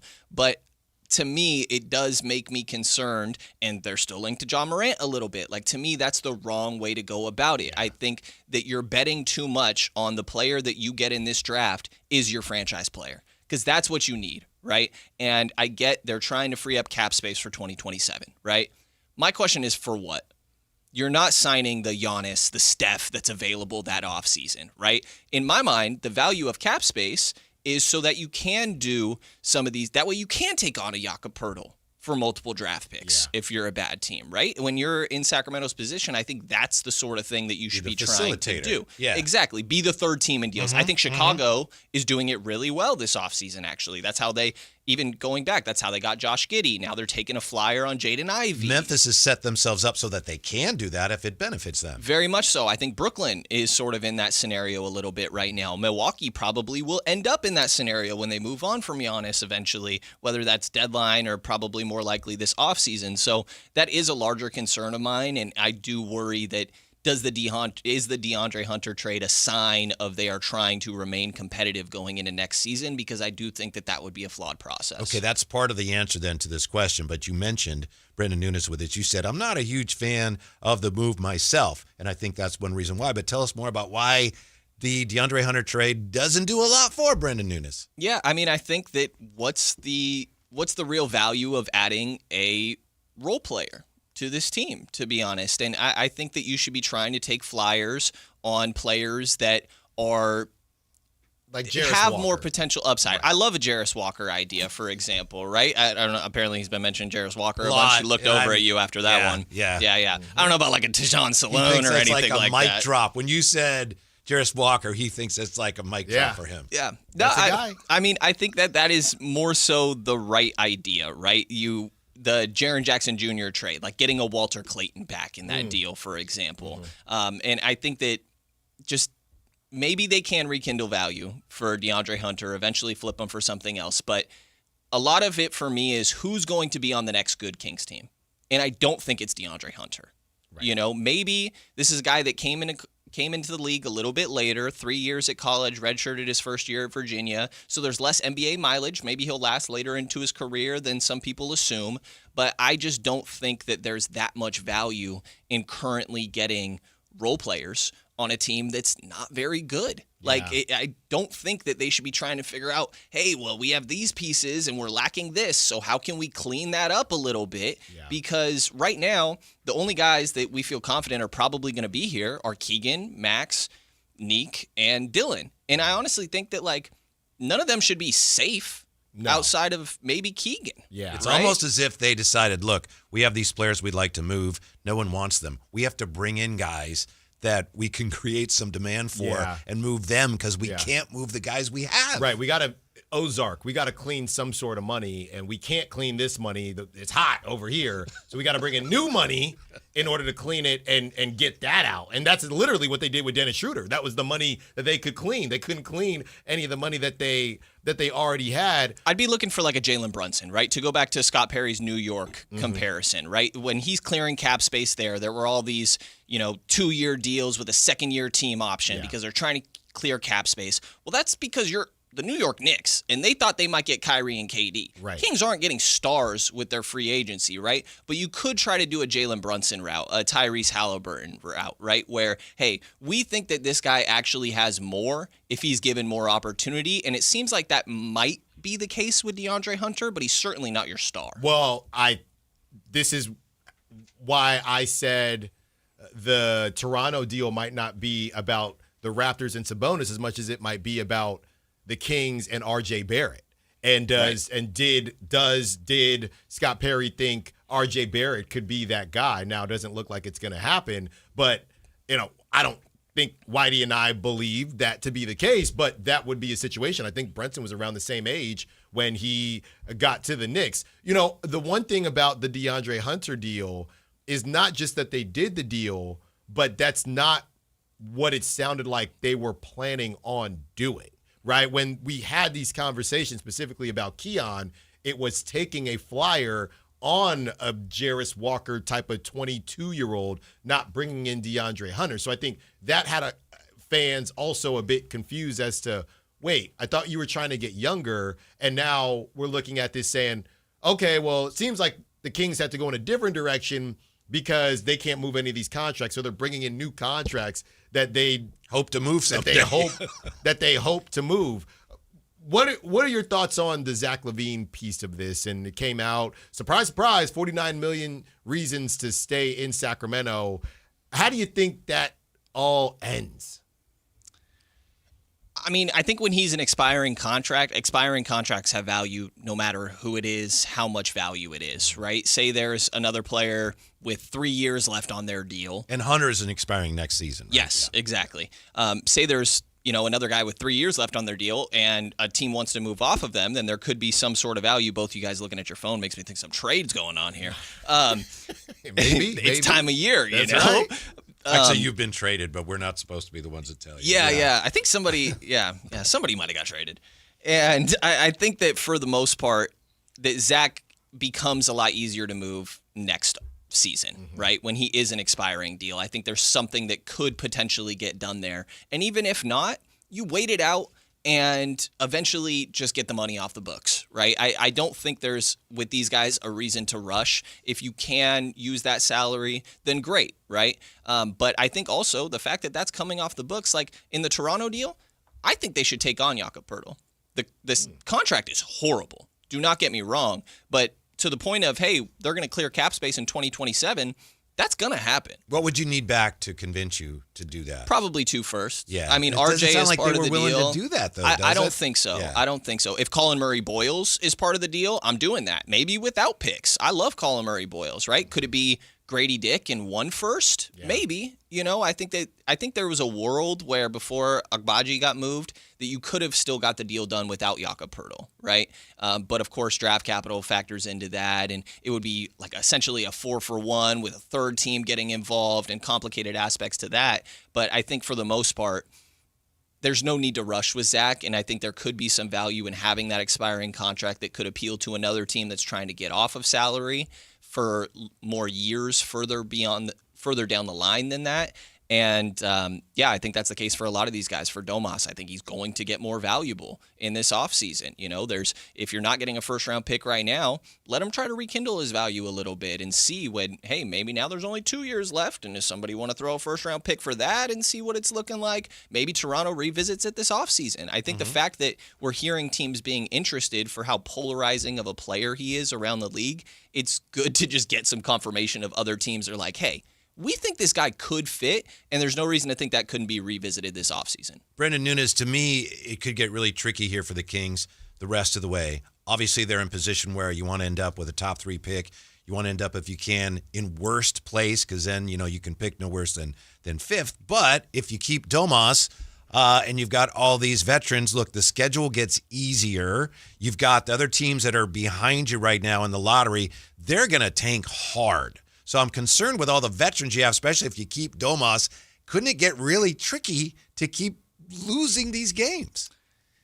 I would have thought so, but they've played so bad this year, Whitey, that I'm not really sure. But I have definitely had that thought of, you could see at the beginning of the year, their last month is kind of a cakewalk. And it's the most Kings thing ever to think that they're going to win too many games in the last month. All of a sudden, they're going to have the 3rd worst odds and have the possibility of dropping to, what does that put them at, 8th, right? Yeah. And that'd be the worst case scenario here because you do still need your star player. I think that it's not even a guarantee. Say you get Darren Peterson. I love Darren Peterson. That's my clear number 1. Me too. And I think he's phenomenal. He's not a guarantee. There's the injury stuff, and you just never know with some of these players. Andrew Wiggins was Maple Jordan. He was the guaranteed number 1, not to just do the Kansas comp or whatever, right? But there's plenty of these.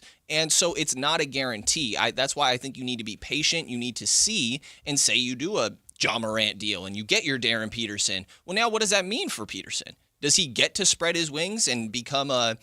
Right now, Cooper Flagg, I think, is really benefiting from getting to play point guard, and sure, that was a rough process at the beginning of the year, but if they had still Kyrie on there, they still had Luka on there, he probably doesn't get to spread his wings in the same way, and so that's why I think that they should go about it the right way, and sure, people will constantly counter, hey, that could take 5 years. My argument would be, this team has been bad for 20, guys. At what point do you need to embrace that if you actually want to get to sustainable success, whatever that means? Now, if that means we just want to be flirting with the playoffs, then my logic goes out the window. Hey, we just want to be Portland, what Portland was with Dame and CJ. We just want to be in the playoffs. Yeah. Then cool. That's a different scenario than what I'm talking about. But if you're looking for a championship eventually, and that is actually towards the top of your list of goals, then I think you need to see this process out. Yep. Yeah, we've been going back and forth on whether or not the Ja Morant Grizzlies, whether that was sustained success or not. And I've said yes. A couple people, I think Whitey and Matt George, said no. I would say yes to You would say yes. Yeah, that was a good team for a I while. thought so too. Yeah. Yeah. And just the idea of, well, what are you actually trying to build towards, and what do you think is actually going to happen when you get these stars and these young players, which is why there's a bit of an argument for Ja Morant. So here's the thing, Whitey. When you have Brendan on the show, all right, and this is what you always do, you can slyly convince Brendan to give you a nugget that you did not necessarily This guy's so funny know before. Okay, so Brendan, what are you hearing? What are you hearing about? That wasn't very sly. I thought you said I know slyly. he basically called you kind of dense. No. I'm telling Whitey for future. It's because you only can tell this guy so much, Whitey. I'm telling Whitey for future reference. I'm sacrificing this one. Okay. But just real quick, what are you hearing about the Kings' interest in Ja Morant?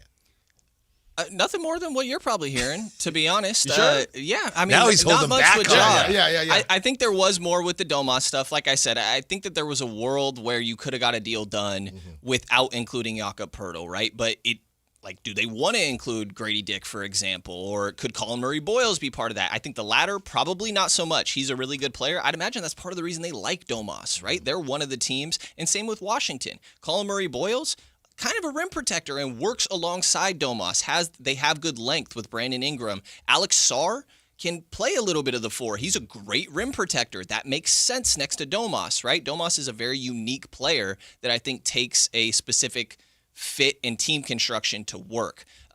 With Ja, I honestly, I have not heard that much, Alan. I don't mean to disappoint you in that aspect, but I do think that the interest is real to an extent. I will say that feels very Kings ownership to me rather than front office, right? And that's just connecting tea leaves from years prior, right? Like, messaging from Scott has been that this is going to take some time.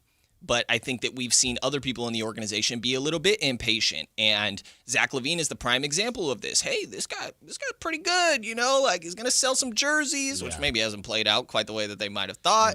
No. But Ja definitely falls into that category, and I could end up eating crow. Maybe they end up actually being a good team, 6 seed, whatever, next year. But I think they'd probably be sitting around that 6 seed for a while. And then at what point are you right back to where you're at now?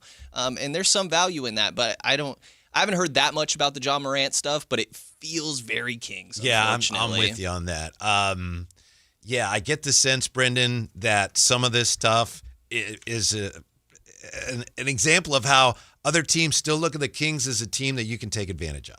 Let's talk to them. You never know what they're going to do. I don't know that for a fact, but when you hear the Kings are the only team interested in Ja, Memphis knows they think they may have a sucker on the line. On the other hand, the other side of that coin, given what we were just talking about, it's possible that Scott Perry, to the point we just made, he's got these players he can't move, and he's looking for players that maybe we bring him in, reclamation project, then maybe we get something we can move. Maybe that's because we're not going to be very good for a while anyway. I mean, maybe given the organization the benefit of the doubt, maybe that's how they're looking at this. Yeah, I think it's also the time of year you got to keep in mind what's coming from where, and there's a reason for everything, right? It's easy for other teams to go out and tell reporters, hey, we heard the Kings are kind of interested in what we got over here, and that's not actually coming from the Kings, right? Because they're trying to build up a market. And to your point, Whitey, it sounds believable, right? It's easy for people to be like, yeah, that sounds about right. That checks out, and they're trying to build up some value a little bit. I think that's where you see conflicting reports with the DeRozan stuff like we talked about earlier. So, I think you got to take it with a grain of salt a little bit. And personally, I'm unless it's coming from somebody that we know is very well connected within Sacramento, an Anthony Slater, a Sam Amick, and you can go the higher ups, obviously Shams and things like that. I'm taking things with a little bit of a grain of salt, especially because we got 24 hours until the trade deadline. Yeah, less than that now. Yeah, I'm sorry, because I know it's Alan's turn, but I got to ask you, as you talked about higher up Shams, and you come down and you mentioned Sam, and we got Slates, and where in that scale do you put Alan Stiles, who says he's got sources? Probably right above Shams. Oh, okay. See? Wow. He knows. Yeah. He's your guy. Yeah, maybe on par with Brett Siegel. Yeah, I'll take that. Yeah. I'll take that all day. But, Brendan, I know No shot at Brett, by the way. No, Brett's my guy. They call him Alan Sittery. I don't know. No, stop that. I know we gotta get you out of here, but your last kind of proclamations and predictions on the Kings, is this going to be the roster this time after 12 p.m. tomorrow? I think so, but the one guy that's really interesting to me is DeMar. I think that, and this is just from my own logic, because everything has been saying that nobody really is that interested in DeMar. I think he could help teams, man. And I'd be really curious that if the Kings were more competitive and in close games this season, if he got to show off his closing ability, that could intrigue some teams. Before Atlanta made their move for moved on from Trae Young, CJ McCollum, that's a team I looked at and I'm like, hey, they kind of need a closer, and it depends how DeMar would feel about coming off the bench in certain scenarios and things like that. But I think there are teams that are competitive or flirting with competitive that could really use a guy like DeMar. So I guess I'm still partially holding on to a logic of just thinking he could help teams. And so maybe there could be something there. But for the most part, it seems like teams are not very interested in trying to do that. But to me, he could help. And it's only $10 million guaranteed next season if they just want to, send us a guy that's making similar money next year, but it's fully guaranteed. Right. And all of a sudden you have an out that maybe that could make some sense. So it wouldn't surprise me if they're done. That would be my guess.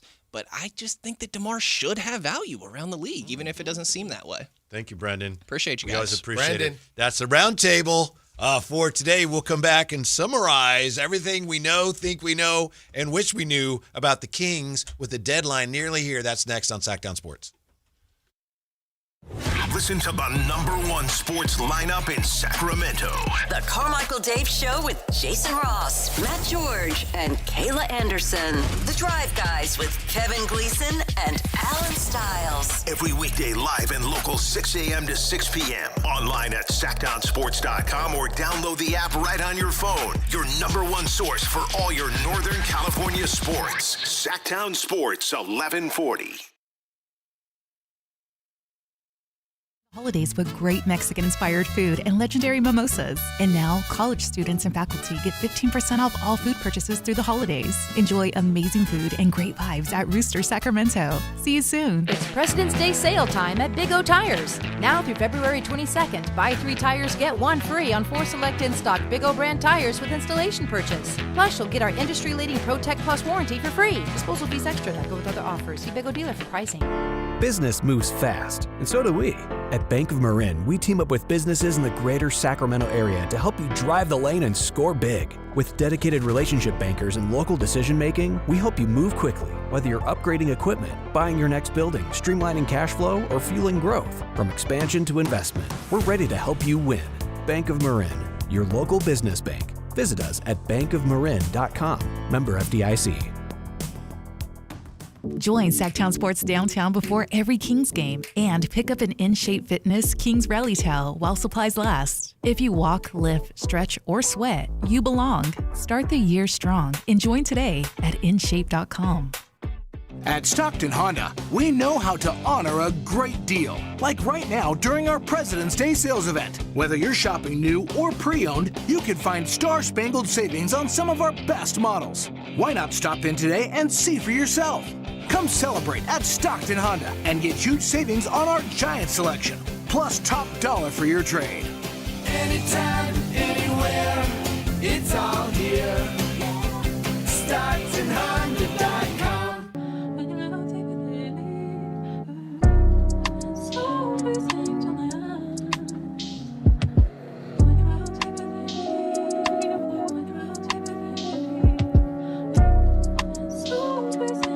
Your afternoon home for Kings talk and so much more.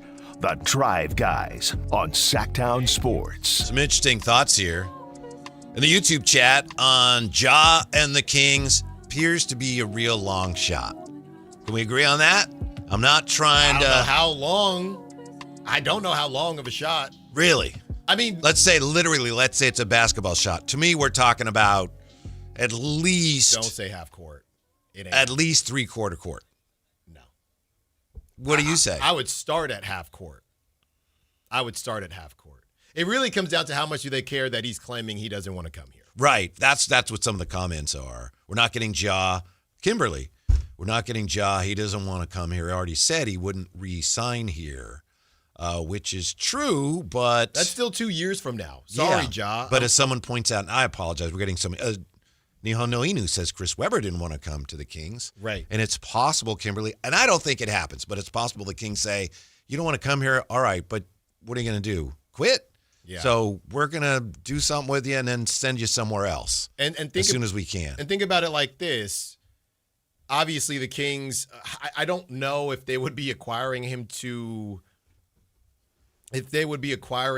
try to compete right now. I think that's what it would give off. But if he wants to come here and give a stink, it's a sitting contract that will eventually be expiring if it costs, you know what I mean? And again, going back to the Ozark cleaning money, Ja is probably not as easy as some of these other players, but you trade for Ja, he's salty, right? But you traded guys that didn't really have too much value for you anyway, and maybe DeMar and Malik. So now he sits.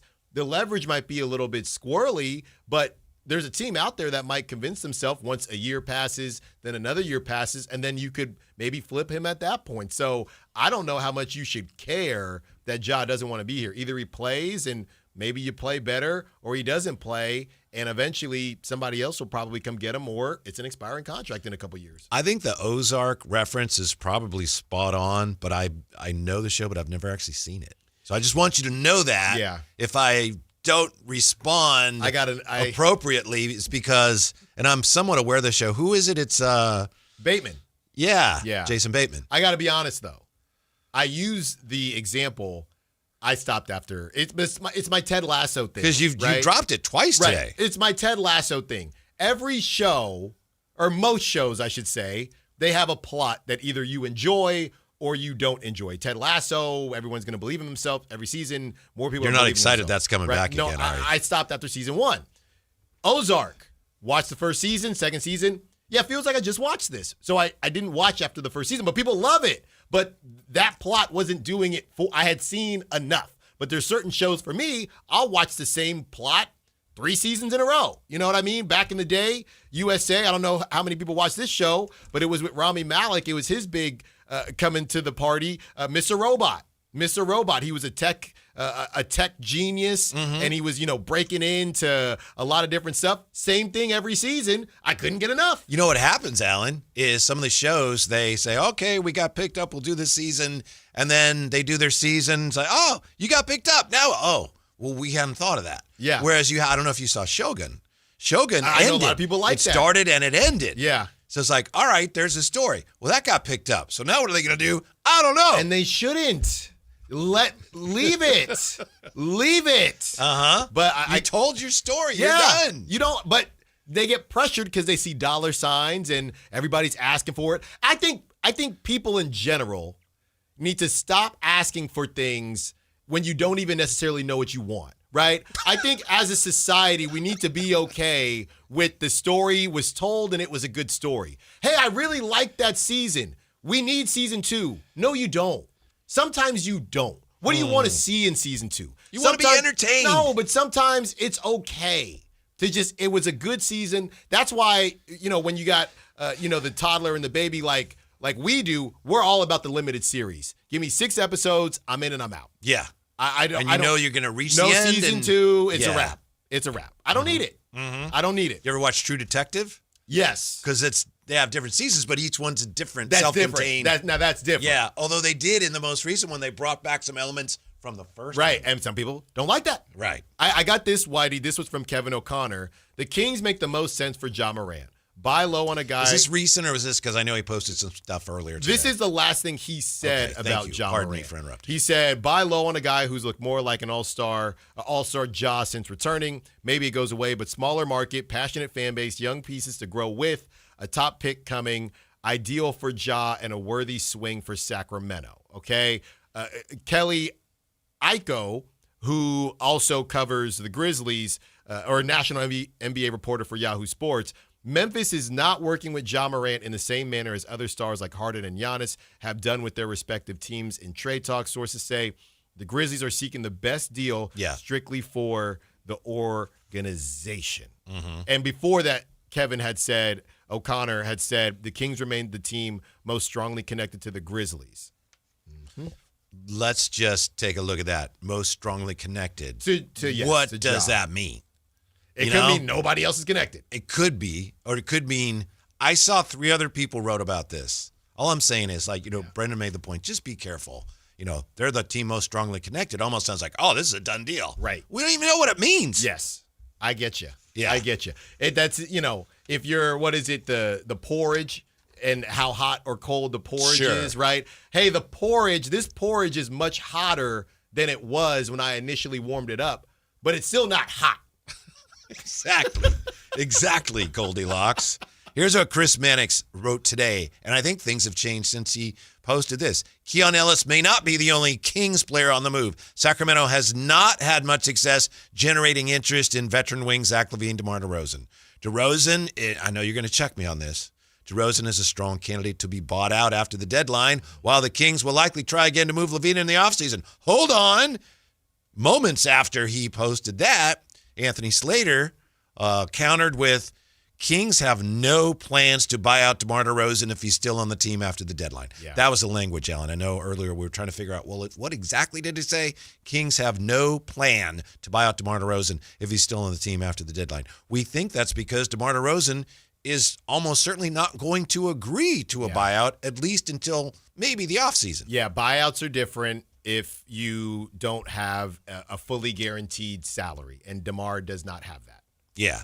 So if he gets sent somewhere or someone else picks him up, he would get that $10 million bonus and he would get his full salary. Exactly. If he accepts a buyout now, he could be shortchanging himself for really no good reason. Right. Unless he really feels like, no, I got to get to whatever. And I checked in about 20, 30 minutes ago with Anthony Slater, and I told you it was a soft yes initially for 4 p.m. He says, as of right now, 4 p.m. looks good. So we should have Anthony Slater on at 4 p.m. Good. Yeah. Chuck Lee says MacGyver was good, but every show was the same. So we've got that going as well. But if you like it, you like it. That's the whole thing with HBO shows. People say, if you think about HBO shows, they don't have plots, but they're just entertaining. Like Ballers, there was no real plot. It was just The Rock walking around in a suit. The worst ever is Game of Thrones, where they string you along, then they get to the end, and you realize they don't know what they're doing. Right. They don't have an ending. No, they don't. They get stuck. We got to do more. No, you don't. Even the books. Did you read the books? Yeah. Even the books don't have an ending. No, they don't know. I'm just telling you, man. Let it go sometimes. Mm-hmm. What was the show where everyone was on the island? It was J.J. Abrams. It was a crazy show. Are you talking about Lost? Yeah. Yeah. I don't. Did they know, or did they just? Nope. It got hot. Yeah. They said, we got to keep writing something. We got to make it up as we go along. What else do we have here? LaVine. Yeah. So Kings likely try again to move LaVine in the offseason. Good luck with that. Should he pick up his player option, which we know he's going to. And this was this morning. Chris Mannix, there is interest in Sabonis. Toronto's reportedly in the mix if the Raptors can find a team to take Jakob Poeltl. Never mind that. Yeah. That's all down the tubes now. Yeah, Sam Amick came out and said that it is all but done. And again, once there's just too much talking, right, we should have a limit, Whitey. If Sam Amick gets to, let's say, the fourth article on something, it's probably not happening. Because he's just giving you information. And that's not on Sam. It's just because most of the time this stuff happens quickly. So there's no time. If there's time for Sam to break down where this thing is currently, that means it's probably stalled a little bit and he's had time to talk to people. Also, all of this is being reported in a vacuum where when there's nothing else going on, and we all know this because we lived through it during the Kuminga summer, when there's nothing else going on and there is such an appetite from the media and from the fans for any trade news. If nothing's going on, even the slightest little, hey, Charlotte Hornets called Washington, but it was a wrong number. Right. It's like, they're talking about a big trade. Yeah, or maybe it wasn't their wrong number. Yeah, exactly. Yeah, exactly. And just to clear it up, because I know everybody's running around, and that's why we got you 6 a.m. to 6 p.m. All signs, this is from Sam Amick, the man himself, all signs point to Sacramento big man Domantas Sabonis remaining in Sacramento past tomorrow's deadline, per team sources. The Kings view the prospect of sending him to the Toronto Raptors as flatlined, so to speak. Done. Is that good news for the Kings? We've got Anthony Slater, top of the hour, and we'll look at it. Should we celebrate the fact that Domas is not going anywhere when we come back to Sactown Sports? Stay up to date on Sacramento sports. Join the Sactown Sports 1140 newsletter. Visit SactownSports.com. Hurry in and save big during Honda's President's Day sales event at Folsom Lake Honda, your one-stop Honda shop. Hurry in and save on our best selection of new Hondas. Each is priced to sell now. Folsom Lake Honda is your one-stop Honda shop for great pricing on a giant selection of new CRVs, HRVs, Civics, and Accords with low finance and lease options. Plus, get an instant cash offer for your trade. Get to Folsom Lake Honda or go to FolsomLakeHonda.com. Folsom Lake Honda.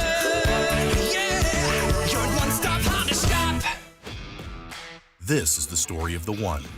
As the purchasing manager at a manufacturing plant, she knows the only thing more important than having the right safety gear is having it there when you need it. That's why she partners with Grainger for auto reordering, so her team members can count on her to have cut-resistant gloves on hand and each shift can run safely and efficiently.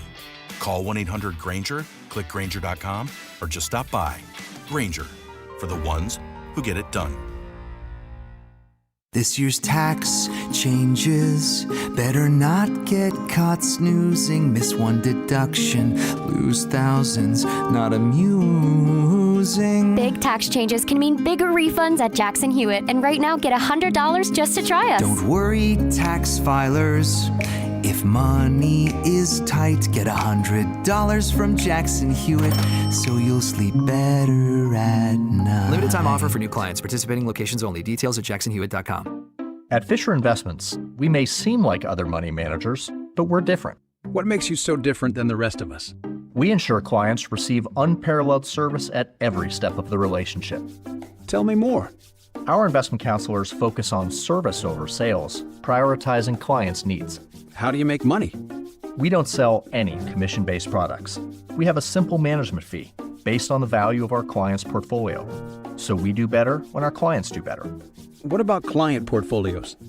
We get to know each client, their finances, family, health, lifestyle, and more, and then we tailor a portfolio based on their specific goals and needs. Your clients really come first then, huh? Yes, we make them a top priority. Our goal is helping them achieve a comfortable retirement. Wow, maybe we are different. At Fisher Investments, we're clearly different. Learn more at FisherInvestments.com. Investing in securities involves the risk of loss. Big tax changes this year could mean a bigger refund, and Jackson Hewitt knows how to get you your biggest. You'll get $100 just to try us. That won't make you filthy rich, but definitely gas plus groceries rich. And since we know all the new tax codes, you could get thousands back, which would make you low-key loaded. Or at least wealthy adjacent? Go with our trusted pros and get $100 to switch. Rest easy. Jackson Hewitt's got your taxes, guaranteed. Limited time offer for new clients, participating locations only. Details at jacksonhewitt.com. Hi, Flo here to say that Progressive knows that life can change quickly, so it's good to have flexible coverage. Oh, like when I have to take my ex off my policy. Oh, sorry. But yes, we can do that. And can you send them a message and tell them that they have trust issues that they need to work on? We don't really get in the middle of these conflicts. Also, can you let him know that I was faking interest in his band and it's probably time to grow up? I'm not going to do it. Just know that with Progressive, you can easily make changes to your auto insurance because we know life changes. Also, I'm staying in touch with his mom because she's absolutely lovely. Bad idea. Progressive Casualty Insurance Company and Affiliates.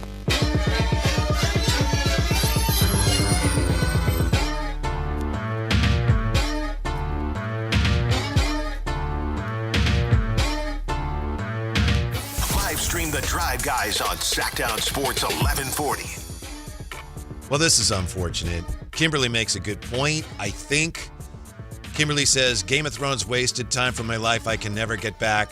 Kind of like watching the Kings right now. Man, at least at one point, yeah. At least there's no dragons when you watch a Kings game. Well, they are dragging on the court. That's what they're doing. Wow, okay. Yeah, that's a 2. Yeah, that's what I gave you. Yeah, I meant 3. They're dragging on the court like a dragon. Mm-hmm. Yeah, but I don't know. I'm really, really interested in what's going to happen after this trade deadline if they don't do anything. Because it could get a little dicey for everybody involved. Because that's the main thing about the buyout. And we're going to talk to Anthony Slater in about 15 minutes. That's the main part of this buyout conversation. If the Kings had come to DeMar and said, hey, DeMar, you're really not going to get a lot of playing time, so I just want you to know that. I think DeMar would have taken the buyout. So this is just me reading tea leaves. A lot of Kings fans might be upset with how much playing time DeMar is getting after the trade deadline. Yeah, well, JBR says, yeah, the Kings are trying to tank. Why is that so hard to understand? LOL. You want one of the top 3 guys in the draft, boys. Yeah, everyone understands that. But the Kings' actions so far this year have not always seemed consistent with that. That's what bothers people. Now, they're true. There are some other people that don't want to tank. I think they're in the minority. You know, bless them. Good for you. That's where it is. But I think most people are on board with the idea of, all right, you want to lose games this year, but you would figure that some of the moves they've already made would be more consistent, as I say, with the actions of a team that's clearly trying to get younger and lose games in the short term. Yeah, I think the best way to put it, if we're being honest, and I'm trying to remember. That's what we do here. Yeah, I'm trying to remember what the initial win total was for the Kings from Vegas. I don't know. 30-something? Okay, it was 30-something. Yeah, remember some perfect. people were upset. 35.5. Okay, so 35.5. The Kings are clearly not on pace for that. No. And my point is, you could make the argument that the Kings have been lucky up to this point that they've been so bad. They actually weren't set up to be this bad and to be in a position where the ping pong ball could bounce in their direction. Now, the season is not over, and I'm here on Trusty Tankathon, the Kings with the second easiest remaining schedule in the league. So for everybody saying that the current roster is okay because the Kings have been bad, and I get it, they did just lose to the Wizards who tried to lose that game. At some point, this could catch up to the Kings where they start winning games, because I still don't think they're as bad as their record shows. And if they keep this same roster, I don't think they're going to stay on this same pace, because they have a lot of games against lesser teams, and they get a DeAndre Hunter who is going to help that team. So that's my argument for everybody out there that says, well, they don't have to make a move because they're tanking right now.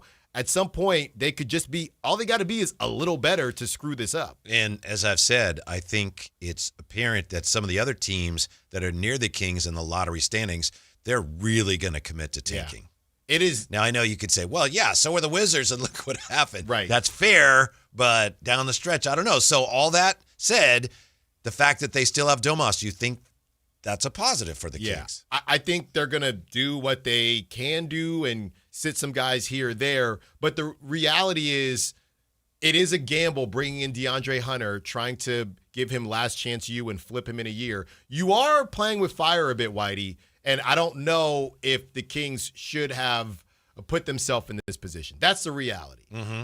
I think as far as Domas goes, the offers that, according to reports, they were receiving for Domas, they were insulting. Mm-hmm. So, yeah, ideally you'd like to move Domas for some draft capital / younger players. It just wasn't out there. A deal worth making to me, based on what we think we know, it just wasn't out there. Yeah. Domas is one thing. Some of these other players, obviously the Malik Monks of the world and DeMar DeRozan, that's another. Sounds like there just wasn't any. Right. Just zero interest. And I do wonder, as they moved on from Dennis Schroeder and DeMar DeRozan, I know it kind of contradicts because people will say he's empty calories a bit, but I do wonder, should you value your and I know it's a gamble because it's a lottery, but should you value your draft position more so than getting value on one of these players? If you thought, hey, we might not get full value on Domas, but we think that it will we'll get some guys back, some second draft guys back, and we definitely think it'll keep us safe as far as the tanking conversation. I'm not a fan of not getting full value, and I know a lot of Domas people is probably a bad example. That's why I initially brought up Malik and But to your DeMar, point, that was if you're going to do it. Yeah, Right, that may there be was one of the none. reasons that he was being discussed. Yeah. But here's the thing about you keep bringing up the hybrid rebuild, and I understand that. And I know I've made this point. To me, when you go get DeAndre Hunter, who's 28, and you're talking about Ja, on the surface, that looks like, wow, they might be thinking about being better sooner. Otherwise, why would you bring these players in? But as we discussed with Brendan, it might be just the opposite. It might be Scott Perry going, we're going to be in this mess for a while, and we don't have any players we can swap out for some of the things we want. Young players, draft capital. We're going to have to bring the players in and then go through that process of re-upping, increasing their value so that we can spin them off, which takes time itself, which means you're further behind actually coming out of this. As long as you're not winning too many games in the process. Yeah, that gets tricky, I know. That's I guess the overarching part That's of where this. my calf comes in handy. Yeah, well, and that is why, going back to your conversation, your question, who's got a harder job, Doug Christie or Scott Perry? That's why I had said Scott Perry at that time. Yeah, that's wrong. Now, I don't know if bringing in DeAndre Hunter is making your job easier or harder. It makes Doug Christie's job easier because he's got a good player that he can lean on. But as far as Scott Perry is concerned, he's trying to do multiple things. He's trying to multitask. He's trying to bring in guys that are going to have value to flip, but he's also trying to make sure that this team doesn't mess up their tank conversation and their tank status. So he's trying to do multiple things at one time, and I think that goes to how we all react to it. We're reacting to one piece of what Scott Perry is trying to do, where right now he's got to do multiple things. Ryan Smith in the YouTube chat says, giving DeMar too much credit. We can lose with him. JBR comes back with, I want to know why a lot of Kings fans are mad at Doug and Scott Perry for this roster they were left with. And Campio asking, which player in this year's draft is a game changer, a star? Yeah. Well, I think Darren. That's who Could we've be. said. Yeah, again, like Brendan said, you never know for sure. You know what is Peterson really looks like a potentially great player. I'm assuming the Wizards, Anthony Davis is just going to be on the Trae Young treatment. Is that what's going to go on here? Because I bring it up. You mean for the rest of this season? For the rest of this season. Yeah. Because I bring up the schedule a lot for the Kings, but we probably need to take another look at it just because some teams have made moves. But again, Whitey, and this isn't their full schedule. This is just the easiest opponents according to Tankathon. The Kings have 3 more games against the Pelicans. Okay, they should. I don't know. They can lose. Well, it would be good, right? They should lose some of those games. The Pelicans still think they're good. Yeah, Queen is good. They get 1 more game against the Pacers, 2 more against the Nets, 2 more against the Jazz, which is now going to be interesting. 1 more against the Mavericks, and then 2 against the Grizzlies. So Remember when they had the home opener and they beat the Jazz? Yeah. Boy, you'd like that one back. What are you doing? So those are their quote-unquote easy games, but we have to look at it again now after the trade deadline and see how this all kind of shakes out. Yeah. What's the answer to that from JBR's question? Why are Kings fans mad at Doug and Scott Perry for the roster they were left with?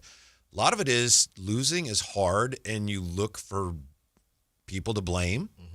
Another thing is I think people at this point maybe are losing patience. It's like, yeah, okay, he didn't inherit a great roster, but he could have done more with it than this. Rightly or wrongly, that's how people feel.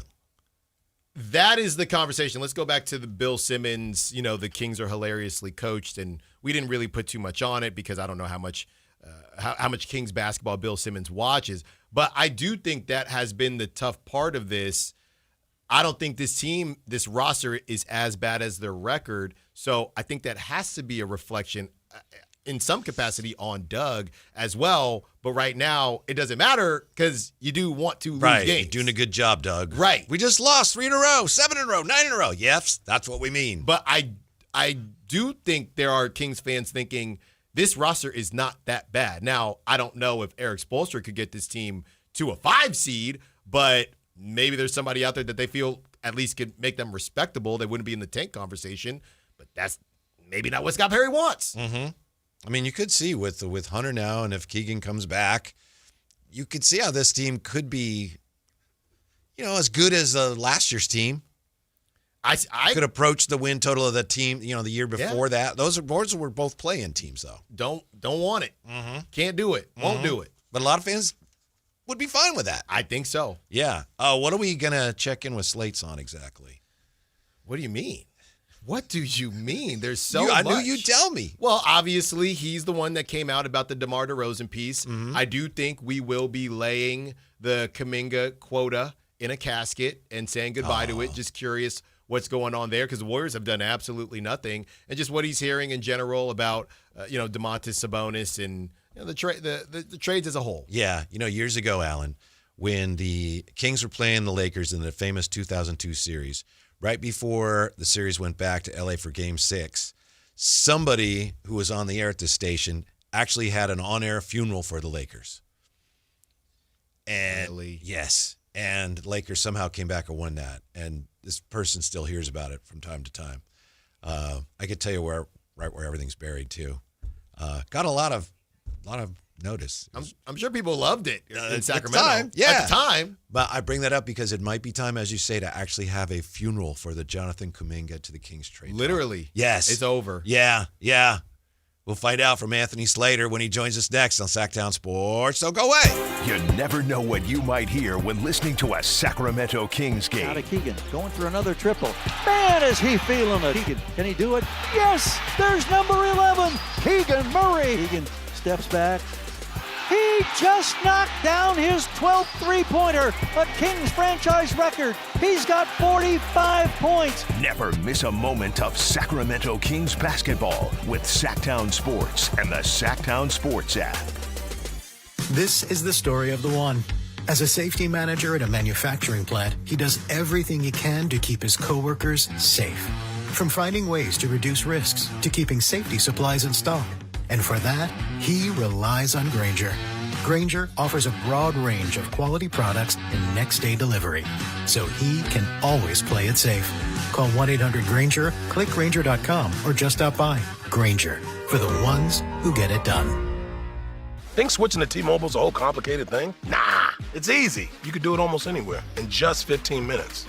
Even poolside like Drewski, you can switch to T-Mobile and unlock savings that are built to last. With T-Mobile's Better Value Plan, you can save over $1,000 a year versus Verizon and AT&T. Save on streaming, satellite, and more benefits that they leave out. I get all the VIP perks. Start saving from day one, and for a limited time, get T-Mobile's Better Value Plan. I know you love deals. Plus, switch right now, and we'll even pay off your old phone up to $800. What do you think of all that, Drewski? Stay chillin', just switch it. It's better over here. Check the math at T-Mobile.com/better value. Savings versus comparable plans at AT&T and Verizon, plus the cost of optional benefits. Plan features and taxes and fees vary. With 3+ lines of Better Value Plan. 3+ new lines and 2 eligible ports, or 3+ lines and 5+ years on T-Mobile postpaid plan required. Qualifying credit required. Check out in 15 minutes or less per line. Get up to $800 per line via virtual prepaid card. Typically takes 15 days after rebate submission. Qualifying unlocked device, credit, service, ported, 90+ days with device and eligible carrier, and timely redemption required. No cash access and card expires in 6 months. Card issued by Sunrise Banks N.A. member FDIC. Never have I ever called my sister from the finish line of my first marathon. Hello? You won't believe where I am. Are you running? Mile 26. I'm gonna make it. Switch to T-Mobile's 55 Plus plan and get iPhone 16e with its advanced camera system on us. Plus 2 lines for just $30 a line. Guys, I can't believe it. I knew you could do it, babe. That was amazing. Mom, how do you feel? I feel great. I can't feel my feet. Let's take a picture, and then you may carry me to the car. Share every stride, every mile, every memory on America's best network. Switch to T-Mobile's 55 Plus plan and get iPhone 16e on us and 2 lines for just $30 a line.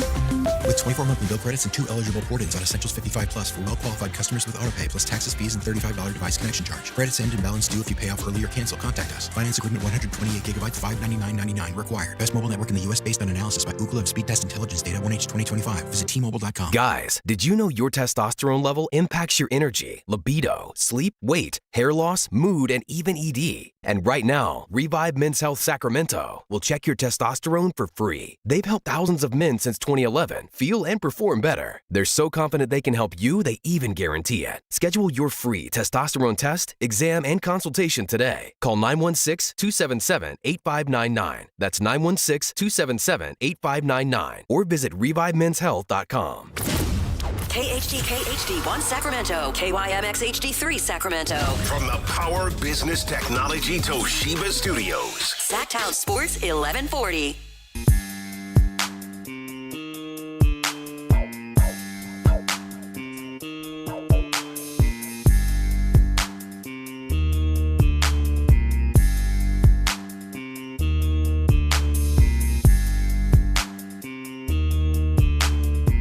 Live and local, it's The Drive Guys.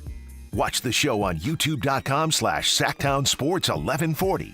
Or listen on the Sactown Sports app. All right, Alan, I've known Anthony Slater a while. I think I met him when I was doing stuff in the Bay Area, doing stuff on the Warrior Station, but you've known him for a long time, right? Oh, yes. You go way back. Oh, yes. Anthony Slater and I go way back. Shout out Rohnert Park. Anthony Slater's my guy. Yeah, he's still, I think, talking to Jay. So. I can't see, so I'm watching you to know what's going on. Bring him on, would you? Since he's your old friend. My guy, yeah. Anthony Slater, covering the NBA for ESPN. Anthony, thank you so much for joining us. I know you're running around, so we really appreciate it, my dude. What's up, fellas? I'm an hour ahead. I am in Phoenix, Arizona. Oh, okay. Hey, let's start by asking you about what you reported on DeMar DeRozan, because we know it was reported at SI.com, the Kings may be buying him out. And I know you quickly said the Kings have no plan to buy out DeMar DeRozan. So what clarification can you give us on that? I mean, what I reported, I was just told they're not going to buy him out. That's not the plan at all. I've heard there's been zero discussions about that.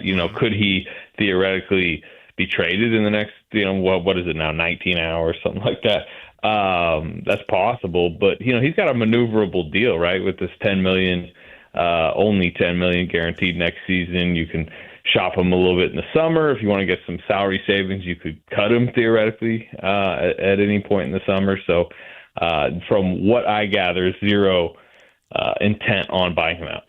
Yeah, and what we heard, Anthony, too, is that given his contract, if he were, say, to accept a buyout right now, he might end up losing money. So one of the reasons the Kings may not be planning to buy him out is because they know that he would not be willing to do a buyout right now. Yeah, well, unless the Kings are like, here's every dollar, even the non-guaranteed dollars you were going to get, but there would be no reason for the Kings to do that. It's a little like I dealt with this with the Chris Paul situation a couple of years ago. He had a $30 million complete non-guarantee, and they kept pushing back the guarantee date because they were seeing if they could trade him. And if they were able to execute a trade, he was going to get the full 30. But it got to a point they couldn't find the right trade. They ended up cutting him. He ends up signing for like $11 million in San Antonio, which is fine, spending money, but that's $19 million less than he would have. So, like you said, financially doesn't make much sense for either side. Anthony, I know the conversation that we've been having is a bit financial, but I'm also wondering, as far as the playing time is concerned, the fact that it doesn't seem like a buyout is going to happen, would that signal, or is it safe to assume that maybe the Kings didn't say to DeMar that anything was going to change after the trade deadline? If they came to him and said, hey, we're going to prioritize the kids and your playing time might fluctuate a bit, would he have been more motivated to maybe seek a buyout? Just because of the financial implications that we've been talking about, I don't know that there's much motivation at all for the buyout now. There might be more motivation of like, hey, find me a new home before tomorrow at noon. But I think they are going to seesaw the minutes back, more towards the youth in the next couple months. I think the March and April games particularly are going to be, flooded with some of the younger guys. But there are a lot of minutes to go around an NBA game. DeMar, among the veterans, is like highly respected in the locker room. He's still extremely productive.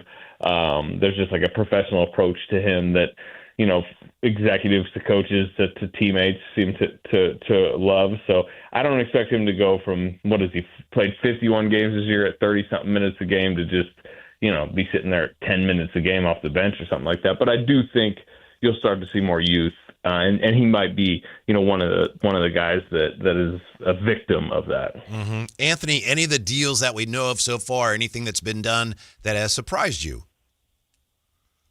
Davis to Washington did come out of nowhere. You heard Atlanta, you heard Toronto, really the Sabonis teams, right, in some ways. And Washington had already, you thought, made their like kind of big swing, salary relief in another team with Trae Young, but they hit fast forward on their rebuild. They did it for the cheap. Those firsts were a little bit fake. It was interesting. It was that one of the firsts in that Davis deal was a little bit tied into the Warriors, right? Because it was the Jordan Poole for Chris Paul first that the Warriors had sent Washington in 2023 that's top 20 protected. That bottom 20 of that pick, 1 through 20, is currently on the table to Milwaukee in the Giannis deal, proposal, I should say.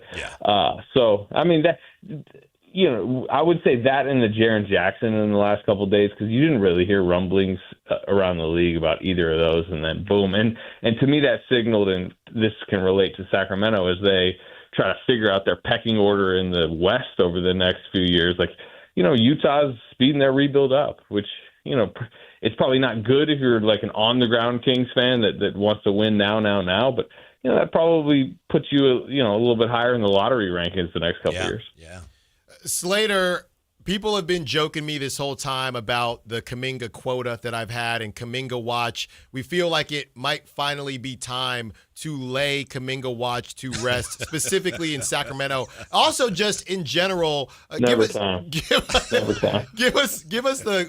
most recent update on Jonathan Kuminga and I guess how things just fell apart between the Kings and the Warriors? Was it just the Jimmy injury? Is that where everything kind of changed? And I also want to know, I'm sorry. Yeah. I just wanted to know if you were shocked the way Windhorst came after you 4 years of Slater in his backyard. That was a cheap shot, Slates. I took another one back at him, a week later when Kuminga was suddenly back in the rotation. I'm like, here we go again, Brian, cover the mirrors. But, his went a little bit more viral because he's Brian, I get it. But, Kuminga watch is never ending. As far as, let's just take the Kings side of it. I mean, the reality is the Warriors just never wanted what the Kings were offering. And the Kings were never willing to say, hey, we want him so bad. Here's a blow-you-away offer. Here's an unprotected pick. Here's, something that you can't say no to. And the Warriors are pretty adamant, especially, as you're seeing now, they have pretty big plans, and it's kind of a one-track mind. They weren't going to take the Monk contract, the DeRozan contract. And the Kings kind of had to pivot at that point. To me, the deal that they got for DeAndre Hunter was kind of similar to the proposals they were given for Kuminga, and then as far as what's the latest, Jonathan Kuminga wants to know. I see him, usually at games, and he's like, "Hey, what you hearing?" You know what I mean? And it's just we'll see by tomorrow. If he's not traded, and really, I'm talking about if this Giannis stuff doesn't come to be for the Warriors, and I'm skeptical at this point, but we'll see. Then I think there's a decent chance he is here past the deadline, which. It, to a degree is awkward, but at the same time, when his knee is right, and I think it should be soon, he's probably going to, play 25 to 30 minutes a game. It's going to be pretty low stakes. I don't see this team, unless they make a surprising move, being a title contender. So he's going to get probably a good amount of shots. They need what he does, and there's a chance for him over the next 30 games, if he stays healthy, to maybe resuscitate his value to some degree. Get his team option picked up for $24 million, and then they go back into the market this summer, and I'm in the backyard, and we're talking again about where he might go. What do you think of DeAndre Hunter and his fit here? There's the basketball fit. There's the possibility that they brought him in hopes of re-upping his value, if you will, and spinning him off because they can't get anything for the players they already have. So I know it's kind of a mystery, but what was your first reaction to that trade? What do you think of DeAndre Hunter's fit here in Sacramento? Yeah, Clearly Scott Perry likes him and talks about, he fits some of the stuff that Scott Perry wants to build his team out, which is big, rangy, wing, can kind of, play in transition, should be able to defend multiple positions. These are the type of players he's gone after, right? That's why he was going after Kuminga. Hunter's, he's fine. He's not an all-star. I don't think we'll ever reach that type of level, but he had better years in Atlanta. To me, he's one of those 3-and-D wings whose effectiveness will be almost purely based off what his three-point percentage is in any given year. Mm-hmm. And, he got it up to, I think, in Atlanta, or I think combined in Atlanta, Cleveland last year. What was it? You guys may have it off the top of your head, but it was 41-ish%, really good. Yeah.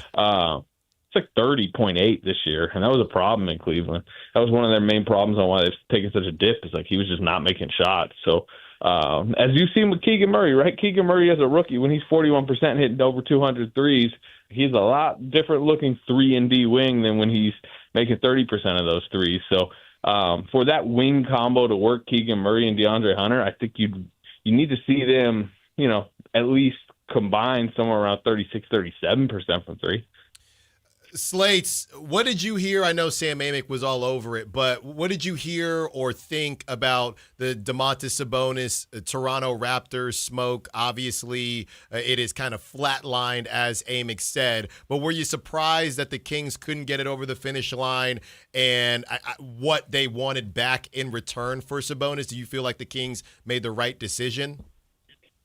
Yeah, look, I heard what I think a lot of people have, which is the Pirtle contract was an albatross in this situation, right? And the fact that Toronto needed to try to get off of it. And I think the Kings rightfully were afraid of it because when you talk to people around the league, scouts, execs, and you mention the Pirtle contract, it's that's a bottom 5 type contract in the league, but especially with his injury issues, but even his lack of performance, how long it goes out. I think there's $100-something million left on it after this year. And just that contract alone is it would probably cost a couple first-round picks to get off.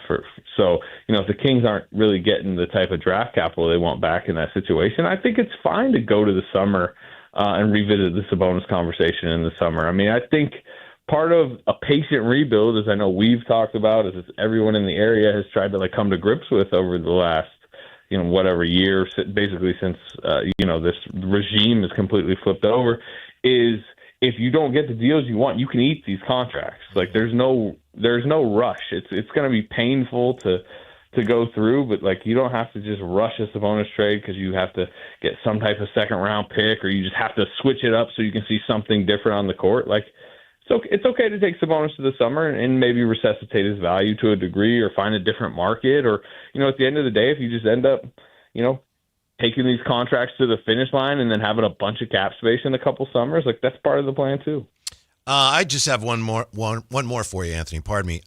You talked about how the Memphis trade kind of seemingly came out of nowhere. Why is it that we hear so much about certain teams, and we don't need to get into specifics, I know that wouldn't be appropriate, but we hear a lot about what this team's doing or might do. Other teams, you hear nothing, and then boom, something happens. Is that because some teams feel that they benefit from getting it out there? Is it because of the agents? Are some agents more talkative?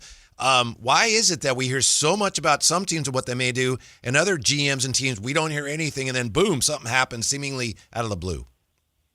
Yeah, I mean, it's all of the above, plus about 10 other factors that you just mentioned. It's the gossipy league. Sometimes when, drifts of information start over here because there's such a thirst when you go around these arenas or you're on the phones in this league that it just spreads like wildfire, and then suddenly it feels like there's so much noise over here. And if these two executives over here, or these four people that are kind of, trying to get a deal done over here, if they just are ironclad and not leaking it, sometimes it doesn't get out there. I mean, you didn't see Jared McCain to the Thunder coming today, because I'll tell you what, you're not getting a piece of information out of the Thunder. That's just how it works. So, and then big names.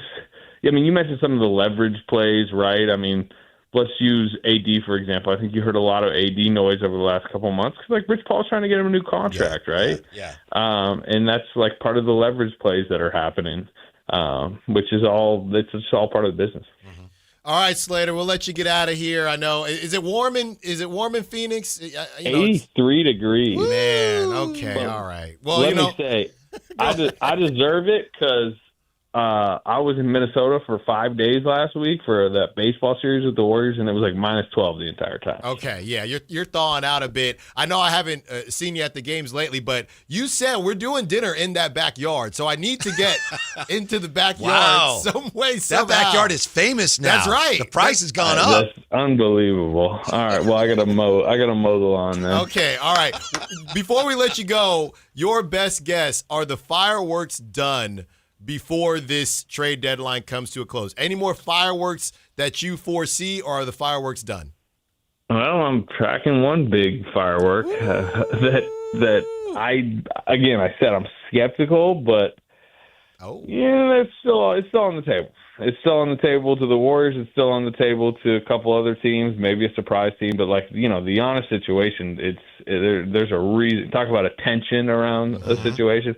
I mean, that is a massive domino. It's held up a lot of business across the league. I think it's held up some of the Warriors' other pursuits.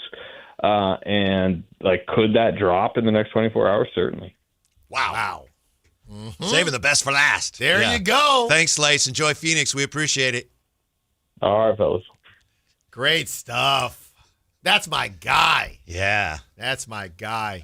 Even I'm skeptical, but even he has to say, yeah, I was battling between two final questions because we know he's running around, didn't want to keep him. I was going to ask. He's sitting there. I was going to ask, did he eating crackers? Does he feel like the Kings are playing with fire, bringing in DeAndre Hunter? But honestly, Whitey, I think a lot of people are not too worried about the Kings being that much better. That's the feeling that I've got. Well, even when we asked Brendan, guys, they just lost to that terrible Wizards team. Well, I understand that. I get all that. But like we said, one win, could make a huge difference down the stretch. I get you. And they could easily win tonight. I mean, who is playing? Right. Jalen Wells and who else? They're calling Marc Gasol up. Yeah. Hey, what are you doing tonight? Right. Zebo, where you at? I don't know who's playing for them. So, yeah, it could definitely get dicey. And the whole note about the Giannis thing, you never know. You never know. I think those situations are interesting because clearly at this point in time, whatever the Warriors are offering Giannis is there. So it's a matter of the Bucks. I don't know what more you could get. My guess is that you can't get much more from the Warriors at this point. So it probably the ball is in the Bucks' court. They have all these great offers. Do you want any of them? That was reported yesterday that they're sifting through the offers. Obviously, a big drawback for the Warriors potentially is this. You give us Giannis, we give you these draft picks. All right, if you have Giannis, those draft picks aren't going to be worth much. Exactly. It's what? Cutting off, what does it say? My mom always said cutting off your nose to spite your face. Yeah. Uh-huh. I never quite got that. I know what it's supposed to mean, here, but I don't. It sounded right. I think it is. I think it's dead on, but I don't know why. She always said it, so now I say it. Uh-huh. Mm-hmm. This is kind of, I think, an inflection point for the Warriors. This is something that they've been working on since Durant left. Yeah. Since Durant left, it's like, who are we getting next? We getting Embiid? We getting Ben Simmons? There was a time I was like, oh, let's get him. Oh, it might be too much redundancy with Draymond. Did you see Draymond last night? Yeah, and talking about how, well, if this is it, I've had a good run. Well, we just talked about this. I'm so glad you brought this up. We were discussing how I had said, do you think Draymond could maybe see where the Warriors were coming from and kind of do the martyr thing? And Bonte Hill gave me the swaggy P emoji. What are you talking about? Mm-hmm. And then Draymond comes out and does the martyr thing and says, if it's what's best for the organization. Now, does he mean that? We'll find out on his podcast, but that's what he said. That's what he said. The other part, just get me to a contender if you can. The Warriors for years have been, I think, a little delusional. And give them credit. You've got to have confidence, and you got to, if you're going to win a championship, you got to aim high. But I think if they don't pull this one off, they're going to get to the point where they have to realize, all right, we're done. Yeah, we're like maybe a 5 or 6 seed at best here, even with Steph. But if they pull this off, then it. Short term, because who knows, Giannis might not even stay there long. But if they get Giannis the rest of this year, it's like that's a team that you got to take seriously. Yeah. Real quick, Whitey, a small shift of gears. Do you want to feel better about the Ja Morant situation? Yes. Okay. So. But I don't trust you. No. Hold on. So Sam Amick put out this article. Ja Morant is in Sacramento today, but no. As detailed here, I don't expect him to swap his Grizzlies jersey for a Kings one after tonight's game at Golden 1. So Sam put out an article, and here is an excerpt from the article. To be clear, the Kings have not been pursuing Morant in any fashion. It's the Grizzlies who have been making the rounds, trying to get something done here. Yeah. What's more, the Kings are known to have fit and chemistry concerns. Those 6 pillars, Whitey, regarding Morant, and that are impediments in their own Hallelujah. Right. Hallelujah. Hey. I just want to be able to believe in some of the things that have been said. Mm-hmm. That's all. And I didn't want to be sitting here having to wrestle with, well, wait, Ja, okay, does this, but wait, 6 pillars. So now, thank you, Alan. I do feel better. I'm sure you do. Somebody out there feels worse. Mm-hmm. Thank you. Yeah. Thank you. How about this from the 530? So technically, the Mavs traded Luka for Bagley, right? How funny is that? I saw that too. Uh-huh. They're just intertwined forever. That whole situation. Well, I mean, I guess the Wizards are giving it a go. And that's what's so funny about it. So we were going back, and I think just last week we were saying how the Wizards didn't get terribly lucky during their stink process, but you get Alex Sarr, who people like. I think they like Bilal Coulibaly as well. Yeah, so they feel like one of the best players they got was they dealt him. So your guy. I'm glad. Yeah, Denny. So they've had some good luck. So the way I look at it now is it feels like the model is you stink for a couple years, hopefully get lucky, right? You get two guys from the draft that you feel good about. Hopefully you have some, you find some vets that are floating around, and then you feel like it's time to take the big swing. That's what the Wizards are doing. That's what the Jazz are doing. I don't know if it's a new model, and maybe it's just because there are a lot of random stars rolling around right now because of weird trades that don't normally happen, like the Luka trade. But it's fascinating to look at where the Kings could be. Okay, enough with the what it would be the HR, the hybrid rebuild. I'm not even going to bring that up. But you get Darren, right? You would already have Keegan. He's more of your, not role player, but starter vet that you like. You got Keegan, your starter vet. You get a top 3 pick. Then you stink again. 2027 is supposed to be very thin, but you get a top pick again. You like those 2 guys, and you got some other vets that you're working with. Maxime is a vet at this point, guys like that. And then you should be taking your swing in about year 4, year 5. I understand the value of saying, all right, here's the formula. This team did this, that team did that, and now those are the teams you want to be like. But it crumbles when you consider how much of it hinges on the sheer luck of the lottery. Talking about Memphis, I know we were talking about this with Matt George during the crossover. Memphis, and I know it wasn't that long ago, but it's like a different era in the NBA now because it's pre-aprons. They had 2nd pick. They get Ja. They had the 5th pick. They get Jaren Jackson Jr. And they also, I don't think they drafted him, but I think they ended up draft day with Desmond Bane. Yes. So that's like, boom, there's their foundation. Right. They hit. They got the luck in the lottery, and they hit on it. So that accelerates we want to do that. Well, it's so hard. You got to be lucky, and then you got to be smart. Yeah. Well, and you just can't really plan for that. It also turns into, we don't even know if it's going to work out for the Wizards. We don't know how good Alex Sarr is actually going to be. If I were a Wizards fan right now, I'm not crazy about, oh, boy, they got Trae Young and Anthony Davis. Here we go. Yeah, and I think that's where I was leading to. It's almost as if they keep it clean here. They made their move too early, right? Did they make their move?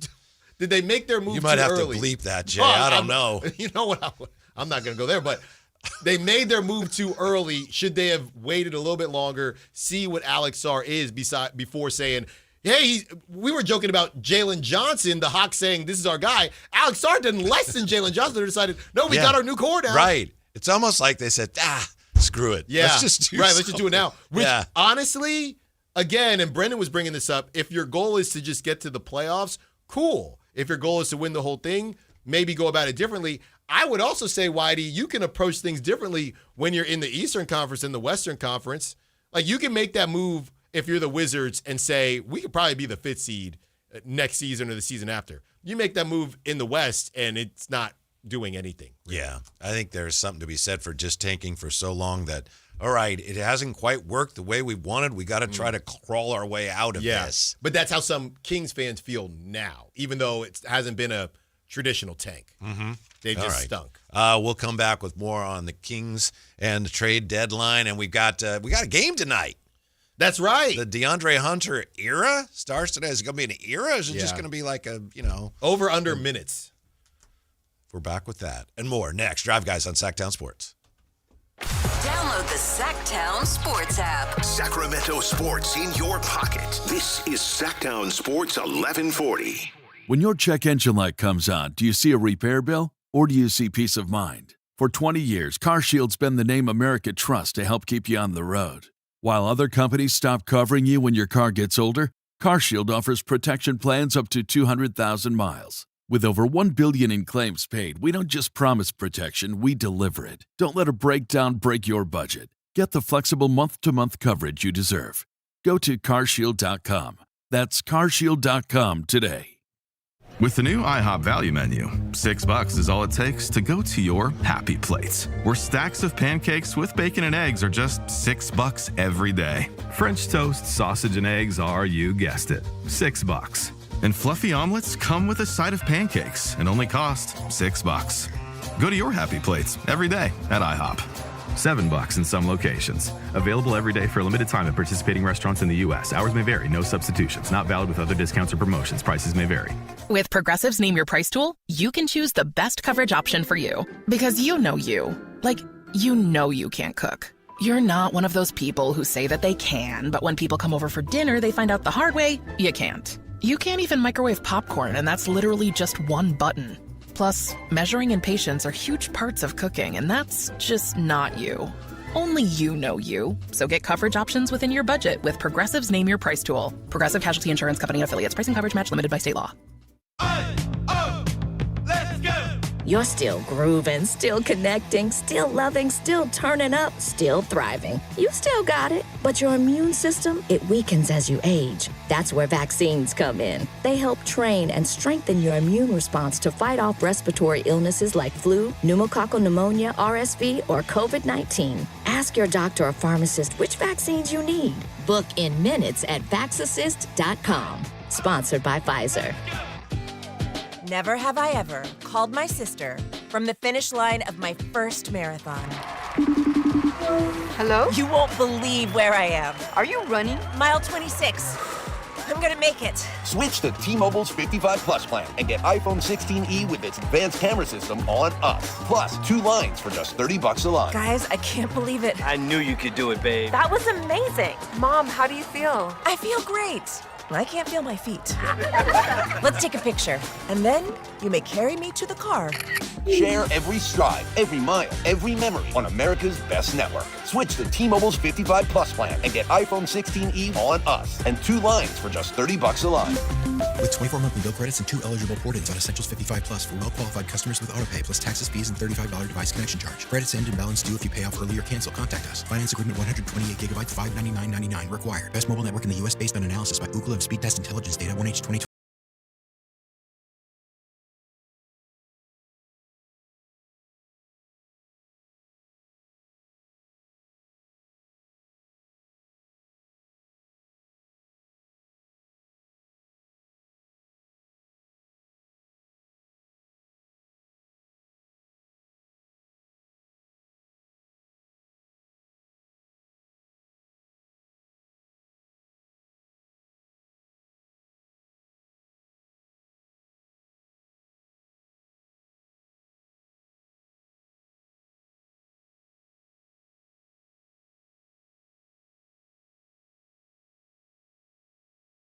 Line, what's a fair line? 15.5 for his first game that feels fair? I think he's going to play a lot.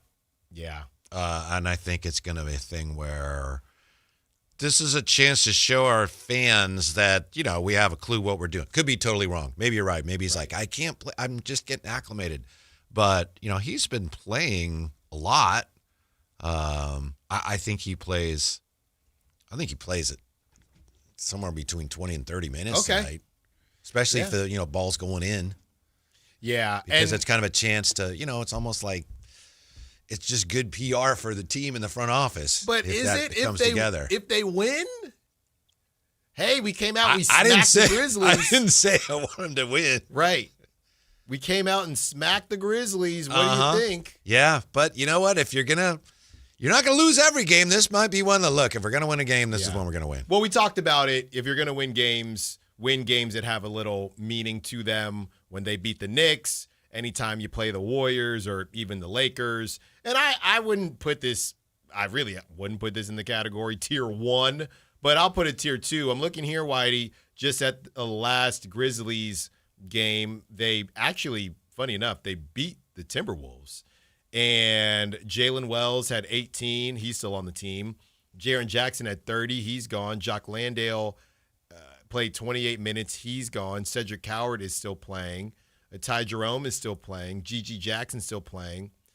Olivier Maxence Prosper, he's still on the team. I never know with him. Cam Spencer. So, yeah, funny enough, based on this, is KCP still on that team? Who did they lose? Just Jock Landale and Jaren? I'm not sure. I'd have to check. I will tell you just real quick, going back to that DeAndre Hunter draft. You know I love going back over these drafts. 2019 draft, 1 Zion, 2 Ja, 3 RJ Barrett, 4 DeAndre Hunter. Wow. 5 Darius Garland. Dang. Then Culver, Kobe White, Jackson Hayes, who apparently shoved down the Wizards mascot. You hear about that? Oh, yes, I did. Yeah. Rui was 9th and Cam Reddish was 10th. And then Cam Johnson 11th. That was a 2019 draft. Okay. So it might be one tonight where if you win, there's a lot of upside there. Yeah, I mean, again. If he has a nice game. Right. Again, you are, at least trying to give the fans something to cheer about. You can't lose every game, and some of these wins, they just got to mean more. Okay, real quick, Whitey. Mm-hmm. Yeah, John Conchar, he didn't play last game. I don't know if he's not healthy. But, yeah, as far as who the Grizzlies had been playing that are no longer on the team, this should make you feel better, Whitey. It's just Jaren Jackson Jr. and Jock Landale. John Conchar did not play last game. Vince Williams did not play last game. So only 2 guys. So the Grizzlies still have a pretty or Vince Williams did play, actually. He played 22 minutes, had 16 points. But so they lose Jaren Jackson, Vince Williams. Those are the only 2 guys that played last game that are no longer on the roster. So the Grizzlies still got a decent opportunity to win tonight. Mm-hmm. And as far as minutes per game for DeAndre Hunter, he's been playing 26.2 minutes per game. He'll probably get there. Why not? I mean, you traded for him, play him.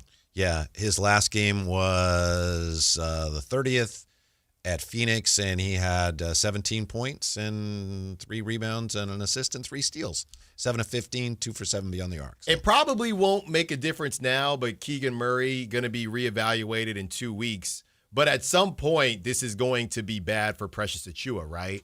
I don't know if it's going to be bad for Precious Achiuwa right now, but at some point it will be bad for Precious Achiuwa. Yeah, maybe. Although, if he's on your team, he's probably not a starter. Mm-hmm. If you have a real team, and I know there's so many things swirling around now and you're trying to play younger players, he probably wouldn't be a starter. So, but you have, with Neek, and now if Domas is, sticking around, and you have your 2 bigs, your 2 young bigs. Yeah, I see what you're saying about Precious. Yeah, but, I mean, if you're Precious, hey, you gave me plenty of tape, right? You gave me plenty of opportunity to put a lot on tape for, next season if he re-signs there, or if there is an opportunity elsewhere. I just got a really interesting message here, Whitey, from TR the Star. I had not thought about this before. Just shut down Keegan Murray for the rest of the season. I hadn't thought about that. It's not a terrible idea. No, I think they would if they could. Yeah. And I know he's not coming back till the All-Star break, right? After the reevaluated in 2 weeks. Not that he's coming back in 2 weeks. Right. Yeah. So that's a while. Mm-hmm. That'd be one way to achieve many of your goals. That's something similar to what, in one of their tanking years, I think it was Cade's second year. Mm-hmm. He got hurt early in the year, something with his shin, and they just said, yeah, he's done for the year. Yeah, that's a good call. I hadn't really thought about it, but at that point, it turns into, do you really need to see DeAndre and Keegan together this season? Not really. No, because you will have a chance next year. Yeah, whatever. I don't need to see it now. Mm-hmm, mm-hmm. So how do you see the Kings the rest of this year and into next year fitting into the West?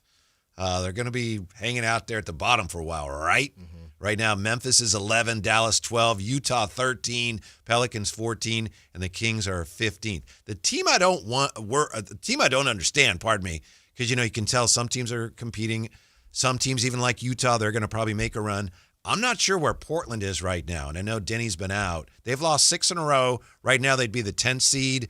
I'm not sure if they've decided, here we go, we're going to start trying to win again, or did they at this point go, you know what? We're better off taking another shot at the lottery. Well, early on, you had mentioned the Kings in the fast lane going 70 and getting passed up. I think that might be how the Blazers are feeling with what the Jazz even did, right? I just don't necessarily know what their plan was with the Drew Holiday. We talk about the head-scratching moves with the Kings, but Drew Holiday and Dame, what is that? You still have Scoot on the team. Mm-hmm. What exactly were you trying to accomplish there? And last night, and I like Timani Kamara. He's a lefty. I like, obviously, Shaedon Sharpe. Last night, Whitey, Donovan Clingan came out, hit 3 threes in a row. They were up big, and kudos to the Suns. And by the way, Schmal and Miles, shout out Colin Gillespie. That's all I'm going to say.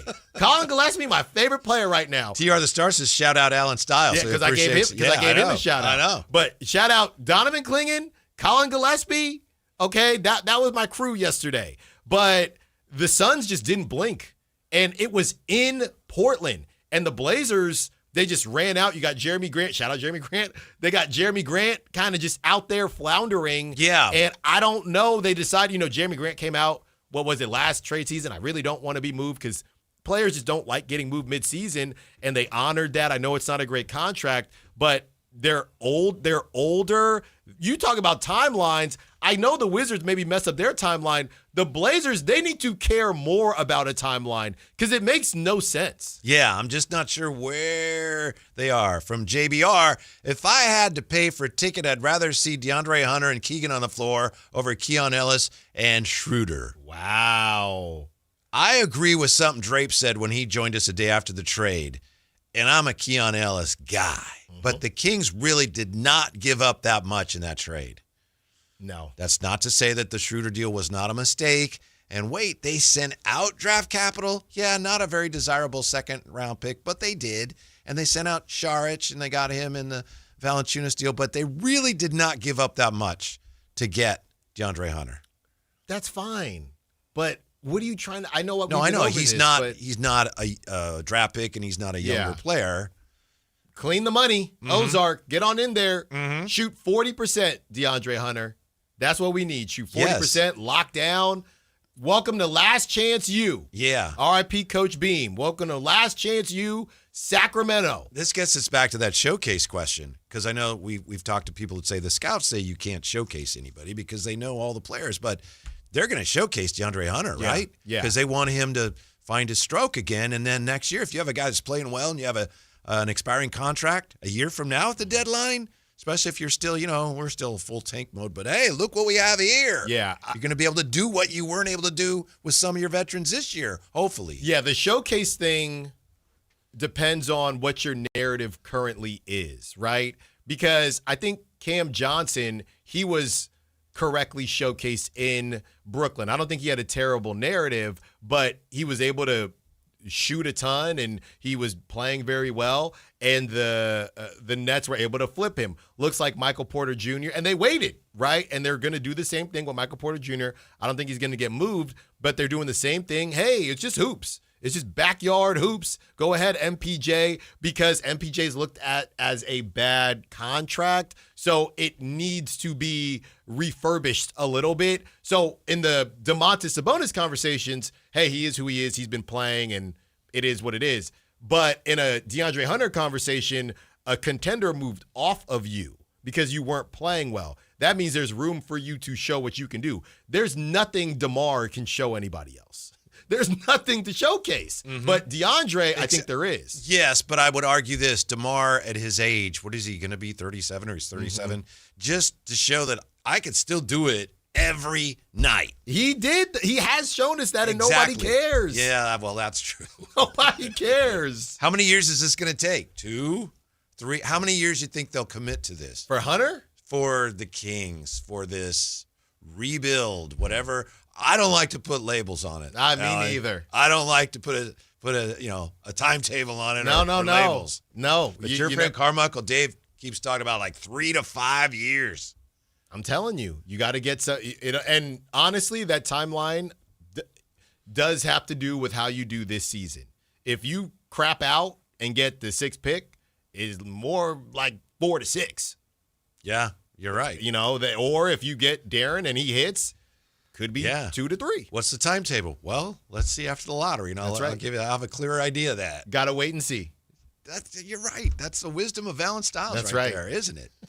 Can we talk a little about the Super Bowl when we come back? Oh, we can talk about whatever you want. A little bit about Super Bowl. Let's do it. I want to ask you. I want to ask Jay. I want to ask you.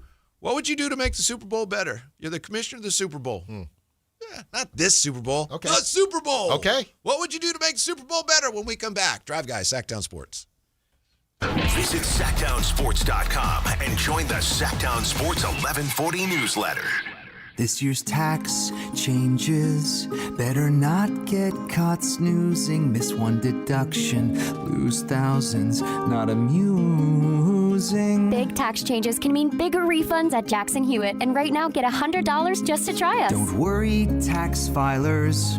If money is tight, get $100 from Jackson Hewitt, so you'll sleep better at night. Limited Limited time offer for new clients. Participating locations only. Details at jacksonhewitt.com. Welcome back to Winter Hack Radio, the place for clever hacks to survive the season. Icy driveway? Well, try spreading sand or birdseed to help with traction. Snowy puppy paws? Well, grab a whisk, brush it off, done. Catch COVID-19? Well, just get...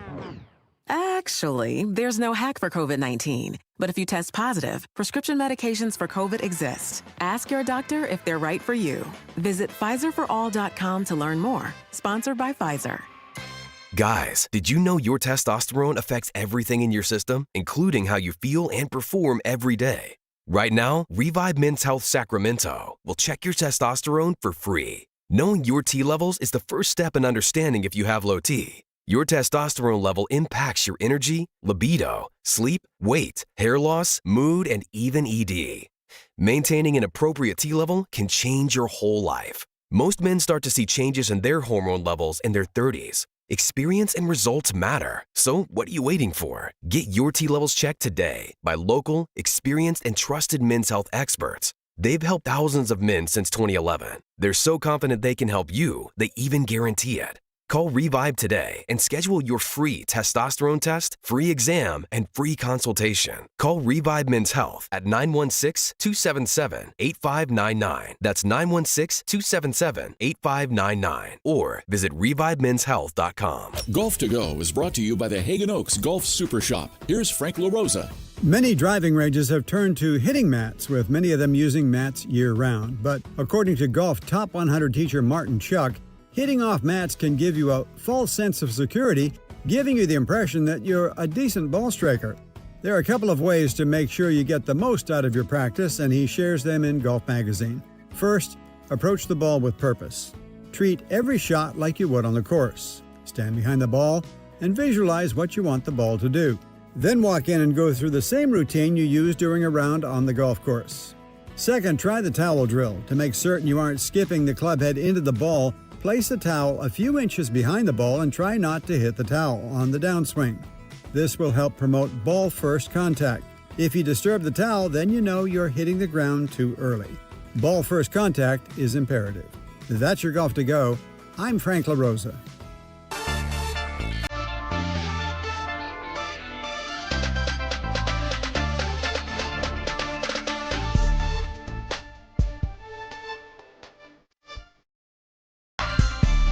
Powering your afternoons Monday through Friday on Sactown Sports. So what do you got for DeAndre Hunter tonight? Points? Did you give us some numbers? I didn't do points. I don't even know. Because he's scoring 17 tonight. 17? Yeah. You think they're going to force feed him a little bit? It's just going to be natural because he's going to be on fire. Okay. All right. 4 threes. 4 threes? Yeah. I'm looking here. They might not even have him. They do not have him yet. Mm-hmm. He's not on the apps. Yeah, and we'll get back to that top of the hour. And then bottom of the next hour, we have game night coming up. That's right. Yeah. We haven't talked much about the Super Bowl. Mm-hmm. What would you do, Alan? You're the commissioner of the Super Bowl. Commissioner Goodell hires you and says, our ratings are terrible.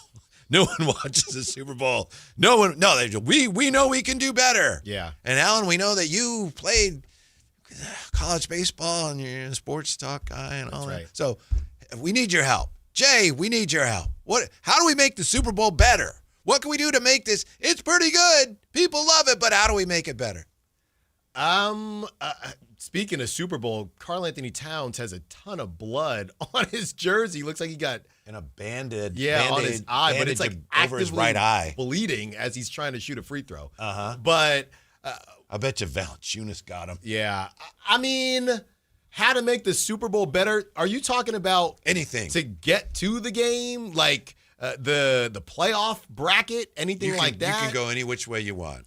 Yeah. I'll take the low-hanging fruit. I'll say enough with the division winners hosting. Okay. I'll take that low-hanging fruit early while I get warmed up here. Yeah. How about you, Jay? You got anything off the top of your head? Yeah. A couple things I'd do is I'd make it more accessible for the real fan. Oh, yeah. The real fan. Like, that's one of the first things, coming into the media game is you learn the Super Bowl, as they always say, it's corporate. It's a corporate affair.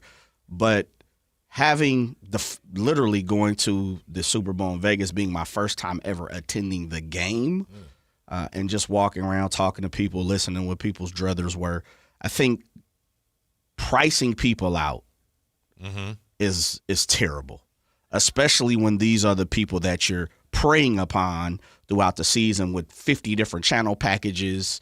You know, Fanatics is up in the air right now because they're getting flambasted for their jerseys and their gear and everything else. That would be one of the first things for me is let the real fan be able to afford it instead of having to pay $7,500, $3,500 like that. That's a lot of money for an experience. I would make it a federal law to prohibit pregame shows that are longer than an hour and a half. Ooh. I know it's like an hour. The pregame Super Bowl stuff starts like at 10 o'clock in the morning. I love it, though. It's awful. No, I love it. What All else? day affair. Who cares? What else are you going to watch? It's on, baby. Can I follow one real quick before Alan jumps in? Yeah. Because he might steal it. He's a sharp guy. Went to Temple. He went to Sonoma State. No, that's fine. That's fine. I went to both. I only did freshman year. Go ahead, Jay. Got a boy. Yeah, you went to Temple in my eye, brother. That's You're right. an owl. Cheesesteaks up. graduated. Yes, sir. Alumni. Seawolves. Yeah. Go ahead, Jay. Repping both, bro. You repping both. I never should have said anything. The Monday following Super Bowl, talking about low-hanging fruit, national holiday. Okay. If I'm Goodell, if Goodell asks me, I'm like, hey, look, we need to do some back rolling, log rolling, back scratching.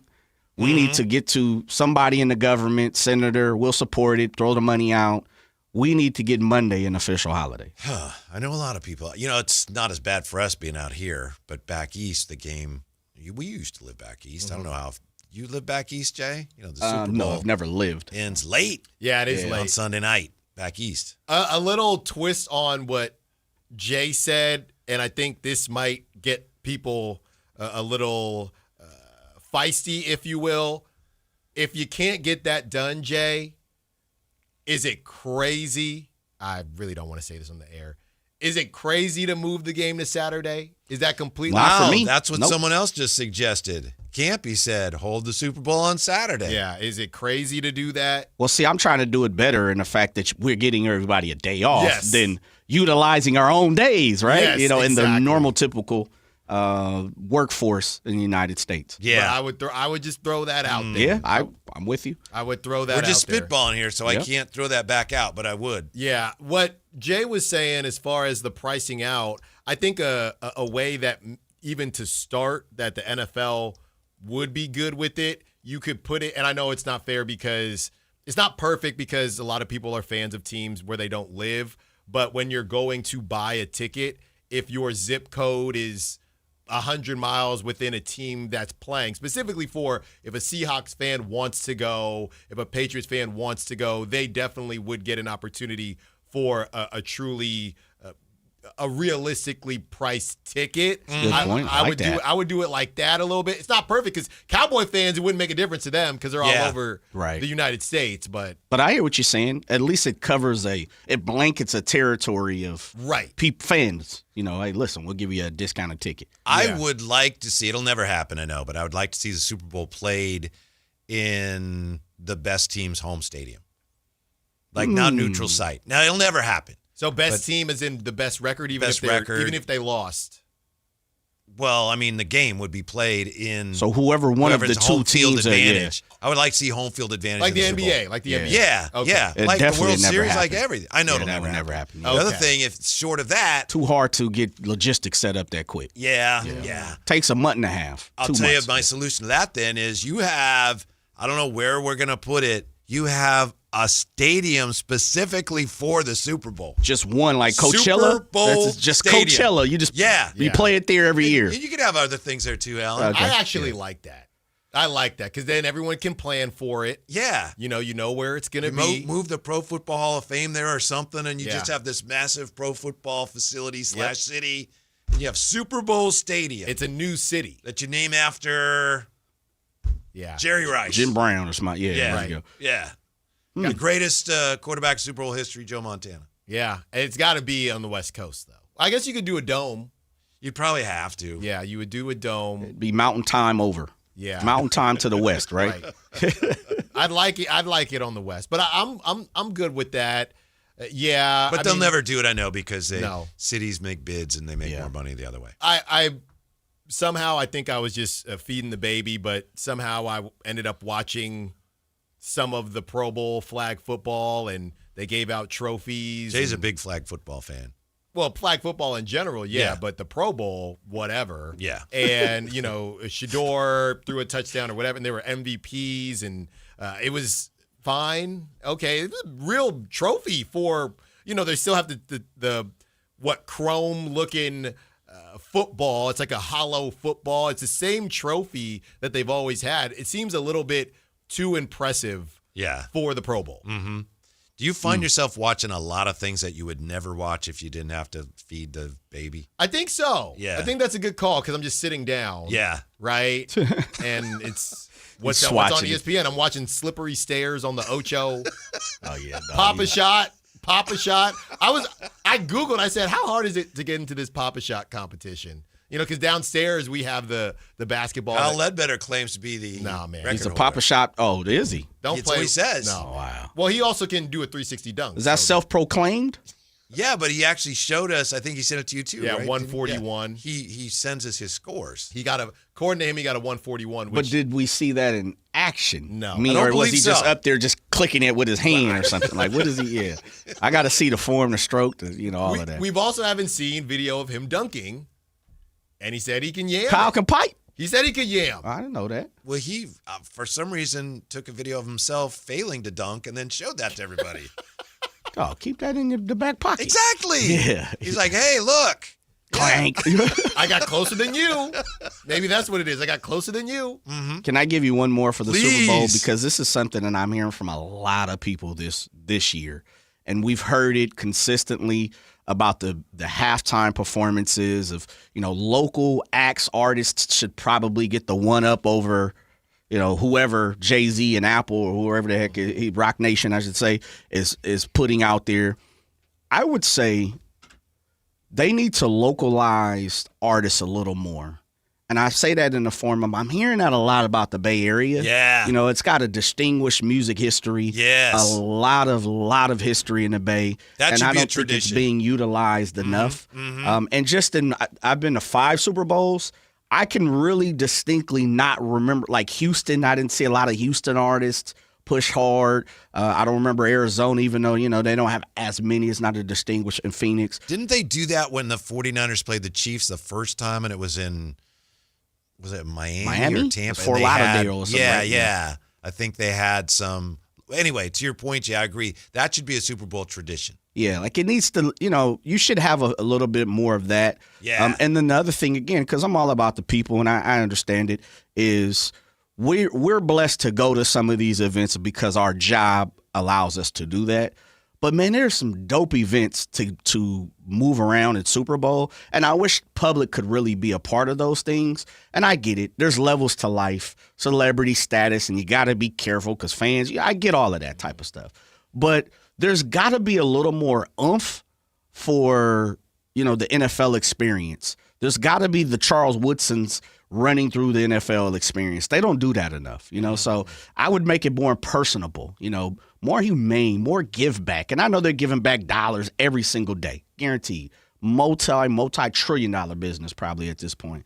But I would do a little more in the community that I'm going to. We heard about the Olympics. We heard about World Cup. Like, how many times have we heard at the Olympics? Oh, we just come through, take over your city, and leave abandoned stadiums. I think you got to give back a little more to the community. How? I mean, we could create a plan, but I think you got to do that a little more, too. I would also bring relegation to the commercials. Ooh. So if you do a commercial and it sucks, you don't get to do a Super Bowl commercial for you did? At least 5 years, Yeah. depending on how bad it was. Yeah, well, we were joking about how, I'm just going to be home watching. But when you do go to a Super Bowl party, how realistic is it that you're watching the commercials, right? Because I used to go to one, it was my dad's buddy, and we would go every year. That's where we were doing the grilled oysters, and you would be there, and then the next morning I'd be at work and everybody's saying, "Did you see all these commercials?" And I'm thinking, no, I mean, it was a party, so I didn't really get to watch. But It I feel depends who's at the party, because some parties I've been to, Yeah. smaller, where everyone's like, oh, Yeah. it's the so-and-so commercial. Turn it up. Yeah. Hey, shut up back there. That commercial sucks. Yeah. 5 years relegation. Yeah, I like that. For Mars bars. I like that. I love Mars bars. Yeah. Oh, when we come back, we'll get you ready for game night. Our Kings fans saying bye-bye to Domas tonight. Our Kings fans getting ready to say hello to Ja tonight. Doesn't look like it, but we'll break it all down next on Sactown Sports. This is Bill Cartwright. Join us Thursday, February 5th at the Golden One Center for the Sacramento Sports Hall of Fame celebration. This is the story of the one. As a safety manager at a manufacturing plant, he does everything he can to keep his coworkers safe. From finding ways to reduce risks to keeping safety supplies in stock. And for that, he relies on Grainger. Grainger offers a broad range of quality products and next-day delivery, so he can always play it safe. Call 1-800-GRAINGER, click Grainger.com, or just stop by. Grainger, for the ones who get it done. This year's tax changes. Better not get caught snoozing. Miss one deduction, lose thousands. Not amusing. Big tax changes can mean bigger refunds at Jackson Hewitt. And right now, get $100 just to try us. Don't worry, tax filers. If money is tight, get $100 from Jackson Hewitt, so you'll sleep better at night. Limited time offer for new clients. Participating locations only. Details at jacksonhewitt.com. I know that hiring can be challenging. You need someone to match your role perfectly. Well, now you can meet them fast on ZipRecruiter. Build your team, build it sooner. Meet your match on ZipRecruiter. Just head to ZipRecruiter.com/free right now to try it for free. That's ZipRecruiter.com/free. Meet your match on ZipRecruiter. Try it free. Hey, it's Carmichael Dave. I got to tell you, I am so excited to get this decking project started with Trex Decking and Railings. From the first time I stepped foot in the showroom last week, I was so impressed. So many color options, heat-resistant composite deck. What does that mean? That means I don't have to do any maintenance on it whatsoever. They even have a deck designer, so you can go online and see what your dream deck will look like on your house. Just visit Trex, that's TREX.com to get it started. Tell them Carmichael Dave sent you. Card collectors know there's nothing as special as a rare one-of-one card. And now you can hear a very rare one-of-a-kind sports card show right here on Sactown Sports. Whitey Gleason here inviting you to join me and Mr. True Sports Cards himself, Imran Pilati, for the True Sports Card Show every Saturday morning at 10 on Sactown Sports. It's the only sports card radio show in the nation. For all your hobby needs, get to True Sports Cards, 6661 Stanford Ranch Road in Rockland. And for hobby, insight, and fun, join us for the True Sports Card Show Saturday mornings at 10 on Sactown Sports. KHD HD1 Sacramento, KYMX HD3 Sacramento. From the Power Business Technology Toshiba Studios. This is Sactown Sports 1140. They do not know what Sactown brings. When on the low, that's a Sactown thing. Talking about us, it's a bounce out thing. Must they forgot we some Sacramento. Download the app and listen to The Drive Guys. The Drive Guys with Kevin Gleason and Alan Stiles. On Sactown Sports 1140. Superflea in the comments says they're going to play more Bay Area music at the Kings game tonight than they will play this weekend in Santa Clara. Sad but true. Yep. We're getting you ready for game night, Alan. Are you ready for the Kings and the Grizzlies tonight? I'm ready to be very confused as to what I'm about to watch, to be honest. And I saw Domas initially was questionable. I don't know if it came out whether he's playing tonight or not. If so, I'm just going to tell y'all something, Schmal and Miles, just either stay away or take unders, because these playing time rotations are going to continue to be head scratchers. I would stay away, period. But if you got to, I'm not taking any overs. Who do you feel safe about playing their normal minutes tonight? DeMar? Yeah. Is that it? I don't trust anybody else. I mean, the young guys, yeah. Yeah, DeMar, Maxime. Neek, Maxime, Dylan. But, yeah, I'm staying away. I would roll the dice on DeAndre Hunter. I think he's going to play tonight. Yeah, I stay away from DeMontis Sabonis. It's just It's just weird right now. If he's playing, then doesn't that really just confirm that he's not being traded? That's a good call. But I think we already know that. He's still, last I checked, and this is from Jason Anderson, Sacramento Bee, still questionable. This was yesterday, though, so no update. We can go to the injury report, but yeah. And then did you hear that with Sam Amick, the whole conversation about whether or not Jakob Poeltl plays tonight? If he didn't play tonight, there was no deal. But then it ended up there was no being deal anyway. dead before the game even happened. Right, and he hasn't been playing, right? So that didn't make any sense. And then someone found video of him practicing. Oh, okay. But in that clip, the Raptors content creator, beat writer that was on with Sam said, well, he ain't playing Wednesday, so it's done. This is from Keith Smith. Going back to the Trae Young trade, we've seen 14 total NBA trades. Some may yet be combined. 41 unique player trades, 27 unique draft picks traded, just under 22 hours until the NBA trade deadline. So, yeah, that was earlier this afternoon. I know there are some Kings fans who look at that and go, the Kings needed to do something. They didn't do anything. They were too patient. We don't know what the deals were. I don't think there's any deal that was on the table as far as we know that, in my opinion, the Kings should have jumped on. No. And real quick, Whitey, as of 4:45, because they come out at this every 15 minutes or something like that, Domantas Sabonis is still questionable, so they don't know. Yeah, but he did practice yesterday, right? Yeah. Even if he plays, they're not going to have him playing normal minutes. I don't. Okay, yeah, but if it were an issue with we're holding him out, they probably would just say he's out. Exactly. Yeah. So you're saying if he's still questionable as of I'm saying I think he's 4:45. actually questionable with an injury rather than his status hinges on whether he's going to be traded or not. He's on his way to. He ain't going anywhere. He ain't going to old Canada. I don't think so. Domas is going to be here, and I don't think Ja is going to be here. Yeah. Other than, he may show up with the team tonight. I don't know. Yeah. He's made it clear he does not want to come here, Alan. We had Anthony Slater on earlier. That's up on YouTube now. You can go check it out. And it was interesting how Anthony was not that worried about DeMar playing too much. He seemed to think, and maybe this is part of adding DeAndre Hunter and losing Keon and Schroeder, even though DeMar hasn't been playing the guard position. He seemed to think there's plenty of minutes to go around. DeMar is going to probably see a dip, but he wasn't too worried about if the Kings don't make a move, the young guys getting enough run. So that was a bit surprising to me. You really, unfortunately, in a way, don't have that many young guys that you'd like to play right now. Nope. Especially if they have no interest in playing Devin Carter, which I hope they do, but they don't appear to. It comes down to Neek and the type of minutes that he gets. I do think that keeping DeMar, if he's playing with DeMar and Levine, I do think Neek will continue to just be a rookie who is going to defer to those two guys. So I think it's more about how Doug handles the minutes and making sure you're getting some, dare I say, summer league lineups out there where Neek can kind of be the focal point. Mm-hmm. Do we know about Russ tonight? I'm sorry if you said that and I didn't hear. He's not even on it. He's not on there. Yeah, he's not on it. All right. Yeah, he ain't on it. And as far as the Grizzlies are concerned, just a laundry list. There's some trade pendings. This is hilarious, actually.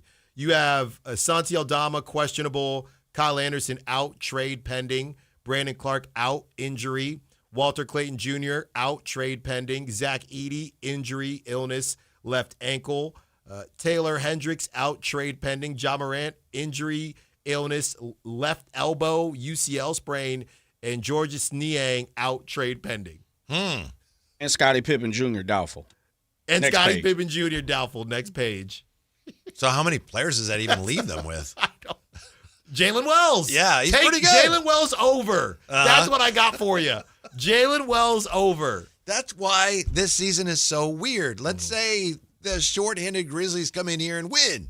For a lot of fans, it'll be, I can't believe it. But for other fans, it'll be, yes. Yeah. Ping pong balls, baby. Yep. But you should win this game. Let's be honest. You should win this game. It stinks as far as the tank conversation, but come on now. It does get to a point where you got to have some pride here. I know Doug kind of hit on the pride conversation maybe too soon in the season, but there is a level of Come on, you can't be losing. You can't lose to this team. Yeah, you couldn't lose to the Wizards either. There's no way you could lose that game. That was bad. A bad Wizards team that was definitely trying not to play their best players who aren't that good. If they weren't tanking, that loss probably goes down as one of the worst within the last couple of years here. We're just saying something because the Kings have lost some bad games. Well, their earlier loss back there to the Grizzlies when they fell to 3-13 or whatever. Remember that game? That was dreadful because at that time they hadn't fully committed. That was, hey, could you be the 8th seed? Oh no. Oh, please make it stop. That was awful. Yeah. Some bad stuff, man. Yeah. So that's we're back at it tonight. I think the storyline from the Kings is, hey, we got our new player. Exactly. Come watch our new guy. And speaking of, that's not the only debut tonight. Whitey, the Cleveland Cavaliers taking on the Los Angeles Clippers in the Intuit Dome down there in L.A. at 7:30. The debut, Dennis Schroeder's 8,000th debut of his career, and Keon Ellis' debut with the Cavs, 30-21. The Cavs are the Clippers with no James Harden, by the way. Why not? They're playing the Clippers. He should be right there. That's right. He should be right there. He's just not going to play. I know. He's just not going to play. He doesn't have to report, so he's probably not going to. Yeah, 23-26 the Clippers are. I don't have NBA League Pass anymore, but I will be looking for those highlights for sure. Yeah, that'll be a fun one. And I'm just curious how much playing time both of them get. And now Lonzo out of there, right? So that's more of a Utah. Yeah, and more of an opportunity. He's going to get bought out by Utah. So Dennis Schroeder should get decent amount of playing time. Now that kind of changes things. I think they both are going to get a good amount of run here moving forward. Dennis Schroeder, it's funny if a team picks him up like the Cavs are as a backup point guard, it's like, it's a pretty good pickup. Yeah. But if a team does what the Kings did, which is give him the key to the city. Yeah, he's the best point guard out there. It's like, no, he's not. Yeah. Let's not do that. Yeah. We don't have there's somewhere in between they could have done, but when you give somebody a 3-year deal in this economy, in this NBA economy, that's what they were saying. That's what they were saying. This is our guy. They didn't give him and I guess he's going to be a backup in Cleveland, but they didn't really give him a backup contract, right? They gave him a this is our guy type of contract, or our guy for the time being. And that time being was 6 months. I know that we don't have any vote when it comes to who the Bean Boys are, but Devin Carter should be a Bean Boy, shouldn't he? Shouldn't he get to be a Bean Boy? He should, but I mean, he's not. I know. I wonder how he does interact with those Maxine's guys. like, Precious. Can he go, Devin? I do wonder how he interacts with those guys. From everything that we've seen, right, when you see clips, he's still sitting right there. I saw Devin Carter on the bench more than Dario Saric. I never saw Dario Saric in a Kings uniform on the bench. I never did. I'm not saying that he wasn't there. I'm saying that I never saw him in those clips. But Devin, he's still there. He's still clapping. He's still doing his thing. So he probably does have at least somewhat of a relationship with the young guys, but it's got to be different because they're all playing. They're all a year, maybe not a year younger than him, but a year younger as far as the league is concerned. They're all getting run, and he's just kind of hanging out there. That would be one thing I'd like to see tonight, but I don't know if we're going to like to see them. Why not? What else are we going to do this year? Maybe Devin Carter's here. We're not going to trade him. I assume they're not. That could still happen. If he's here, we might as well play him. So no Malik as far as injury, no Russell Westbrook as far as injury. One thing that I don't know. You mean they're not injured? Right, they're not. They're not. You made injured. it sound. Yeah. It's like Yoda. Yeah. Right. As far as no injury concerns. There is not. No. Exactly. So no injuries there. But I do wonder, what were your thoughts on the Nick Clifford point guard extravaganza? I don't like it because I feel as if the Kings are putting him in a less than ideal position in which to learn the ropes around the NBA. I get it. Scott Perry has talked about how Nick Clifford can play point, right? He said that's kind of the same thing they wanted from Devin Carter. And Long it time didn't really ago. work very well. And it's like the Kings said, if you ain't doing that, then we don't have interest. They gave him a week. They gave him some time in summer league. It was the and Nick it wasn't show. really very good. Well, no. The thing about Devin right now, he's kind of a one-trick pony as a point guard. he's going to get, if he can get by you, he's going to beeline to the paint and he'll spray it. His finishing isn't great, but he can get to the paint and spray it. But if anybody is able to stay in front of him, he's got no hand. He can't get there. I got to He's give very you credit. Downhill. Last year, about a year ago or so, listening to your show, I know you talked a lot about how, and I think you and I talked about it, you said Devin Carter's not a point guard.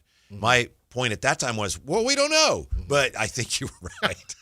I think you were right. Yeah, I mean, the eye test is, yeah. It just, again, he can get downhill on you, but that's it. If somebody can stay in front of him, he kind of runs out of tricks. He's just not a point guard. Yeah. Nick Clifford, to me right now, needs to be doing the things that you know he's going to do as a rotational piece. I hope people don't come after me here with the pitchforks and the torches.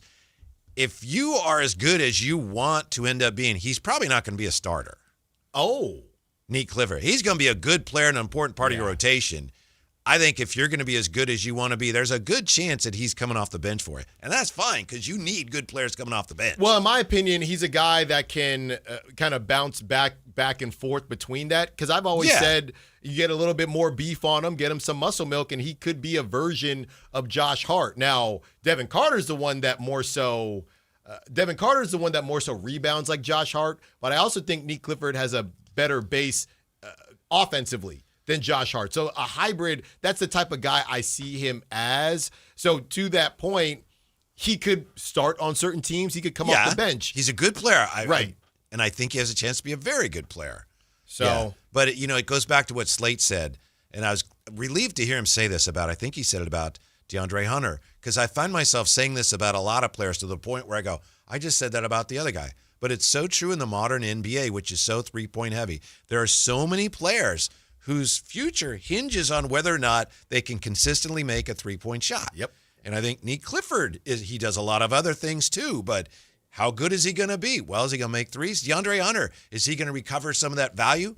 Was he going to start making threes again? Yeah. It makes a huge difference. Which is so funny because Devin Carter. Right. Going back to the value of certain players, it's so funny to me that nobody believed Russell Westbrook early on in the season. Right now, I don't know what he's sitting at now, but he definitely has cooled off. 35-ish. But I get your point. And I that agree means with you. he's been ice cold because he was up there early, but the league just thought, that ain't going to last. So early on, when trade talks started to happen, obviously he's on a minimum contract, but nobody believed that Russ was actually turning into a decent enough shooter that they could take a chance on him, or else somebody would have taken a chance on him. Well, that's a great point. It has been remarkable. And he's still at 35%, which is very good for him. Has he ever had a year where he was higher than that?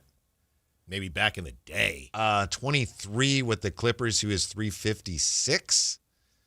For his career, he's at 308 in 18 years. So, yeah, as you said, he's been leveling off a little bit, but that's a very good three-point percentage for Russell Westbrook. And before anybody gets mad at Whitey about the Nick Clifford conversation, I do think this is always a good exercise to put things in perspective because you have a situation where the Kings didn't have a first-round pick, so we were all excited when they went and got Nick.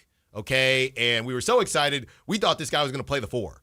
Okay, well, no, he's 6'5", 6'6", he can play the 4. Turns out he's a shooting guard. Yeah. He's a shooting guard, okay? I don't even know. He can maybe be a small forward. But before you get mad at Whitey or myself as far as whether or not Nick Clifford has You keep saying that. You trying to get people mad at me. You keep saying that. Before you tell Whitey he doesn't know what he's talking about, right? These are all of the number 24 picks, Whitey. I'm going to go through the ones that obviously matter, but Nick Clifford in 2025. How far back? I can go all the way to 01. I'm not going to go through all of them, but I can go all the way back to 01. Okay, Nick Clifford obviously just happened. Keyshawn George, I think the Wizards actually like Keyshawn George. Oh, absolutely. From what we've heard. After that, in 2023, Olivier Maxence Prosper. Before that, Marshawn Beauchamp to the Bucks. Is he still around? Josh Christopher in 21. R.J. Hampton in 2020. Ty Jerome in 2019. Going to see Ty Jerome tonight. That's he's playing very well. He's one of my guys. They should have brought him in. I wanted them to bring him in. 2019 was Ty Jerome. Here you go, Whitey. Here's a hitter for you. 2018, Anthony Simons. Okay. In 2018. In 2017, Tyler Lydon. TL, sure. TL. Yeah. 2016, Timothy Lawawu Cabarro. Oh, yeah. Okay. 2015. What was his name again, Al? Timothy Lawawu Cabarro. Bingo. Is it Cabarro? He ain't in the league anymore. 2015, Tyus Jones. Okay, in 2015. In 2014, Shabazz Napier. Shout out Shabazz, national champ. In 2013, Tim Hardaway Jr. I think that's a hit. Yeah. And the a couple more on here. I'll just go through the ones that matter. 2011, Reggie Jackson. I think that's a huge hit. 08, Serge Ibaka. In 06, this is probably the best of the bunch, Kyle Lowry. In 06. So absolutely. My point is, what is your point? There are some guys out there, but the idea that because he's a first-round pick, Nick Clifford is going to be a star, it's a little much. Yeah, he's got a chance, and some of those guys are.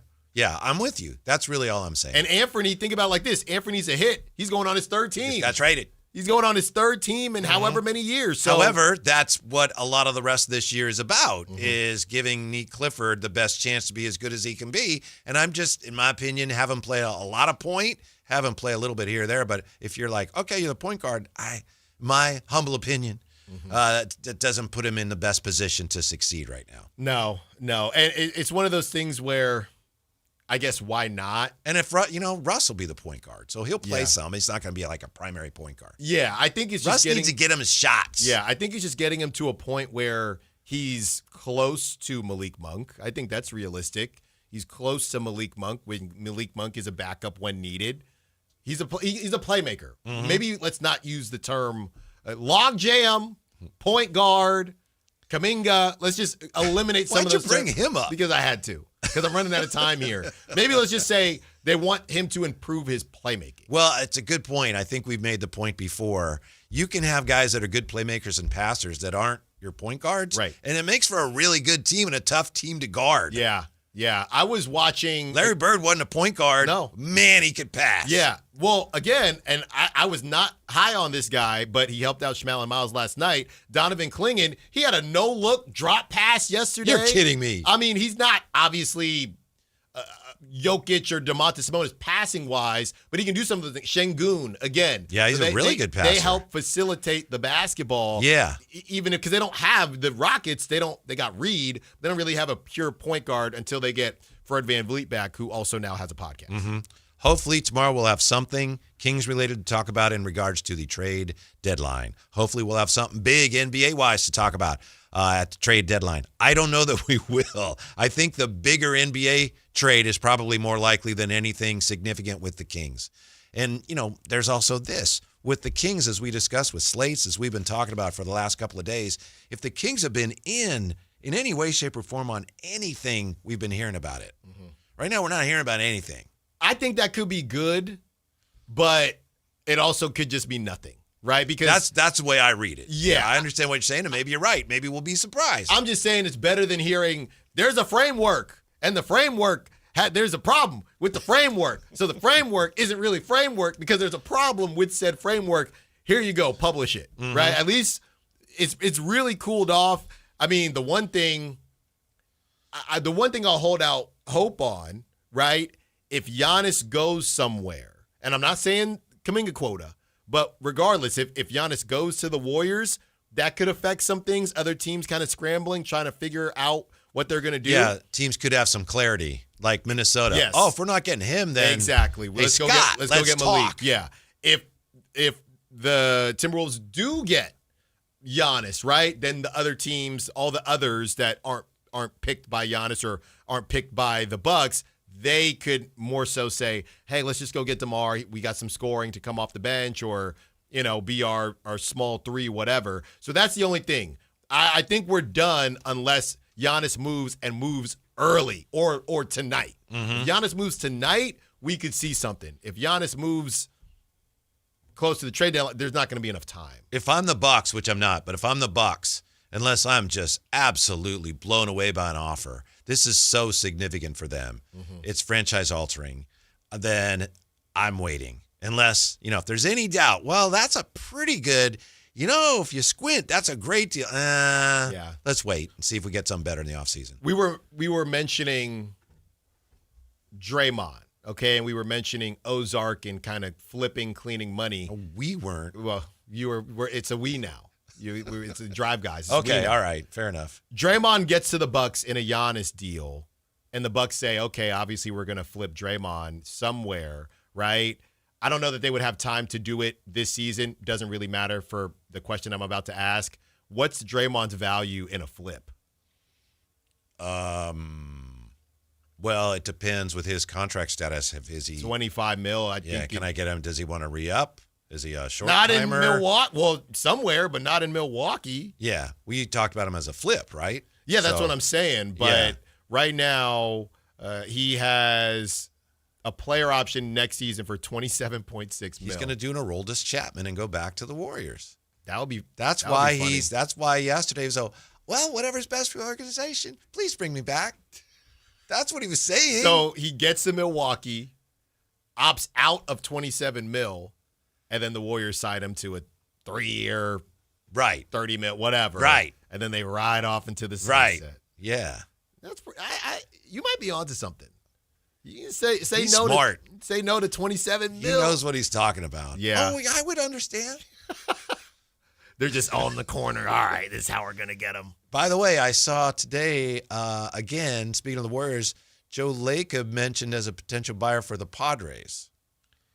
The Padres, they had a family squabble between the widow of the previous owner and the previous owner's brothers, and apparently they worked something out. So now I think that means, all right, looks like maybe they're going to sell. There's some hugely rich soccer or football people that have been mentioned, and Joe Lacob has been mentioned again as a potential buyer. And remember I told you, some people say, oh, he's going to buy San Diego Padres and move him back to Oakland. Can he just do that? That stuff has to get voted on. I mean, they're rocking and rolling in San Diego. Mm-hmm. If that happens, I got to get to Petco Park immediately. Yeah, what's great at Petco Park? Best ballpark in California. What's great about Petco Park and everything down there in San Diego? Delicious tacos, but not as delicious as Super Taco. Catered feast of authentic Mexican flavor with all your favorites. How about this? We got a Super Taco big game party for 10, and to be eligible for that, all you have to do is Texas code word 339-1140, 1-800-920-1140. The word is party, P-A-R-T-Y, party. Text that word in now, and you could win a big game party for 10 people from Super Taco. Yeah, be listening to us between 2 and 6 for the code word. Enter it on our website for your chance to win from street-style tacos and carne asada to super burritos and quesadillas packed with fresh ingredients, Alan. We've got the flavors you love and the prices that make every meal feel like a celebration. Super Taco. Visit one of our 5 locations. Super Taco, where every taco tells a story. Now I'm hungry. Mm-hmm. Yeah, now I'm about to go. Get my Uber over there. Hey, Whitey, real quick from Josh Lewenberg, because a lot of these games are tipping off, and he covers the Raptors. Some of the same things, but just to put a bow on it, the Raptors, had ongoing conversations with Sacramento about Sabonis. I'm told that right now the sticking point on the move is draft capital. According to a couple league sources, the asking price from Sacramento, or even a facilitating third team to take on Jakob Poeltl in the Sabonis trade, is multiple first-round picks. The Raptors, under Bobby Webster for the last 12 years, have never traded multiple first-round picks in the same deal. They ain't going to do it now. They ain't going to do it for Sabonis. Maybe for Giannis, not Sabonis. Yeah, I could see maybe if Memphis is going to help out, we'll take Poeltl. We need a first. If I'm the Kings, you want Domas, we need a first. I don't do it if I'm the Kings for less than a first. Yeah. And it doesn't sound like there's any way this deal's getting done. It sounds like people are still trying to figure out a way. Yeah, they were checking in with him. It was the pregame for the Raptors game. Mm-hmm. So quick check-in. All right, Alan. Tomorrow, our special trade deadline day. Trade deadline extravaganza. That's coming up right now. We got game night next on Sactown Sports. Slam dunk, I'm the right one. We them ones don't want none. Real ballers, what they wanna say. Big checks, got a jealousy. If we play, no, we finna eat. Cause this all it. Big winner energy. This all it. Sacramento Kings. Let's go, let's go. Big points, big stats. At InShape, we have a place for every kind of mover.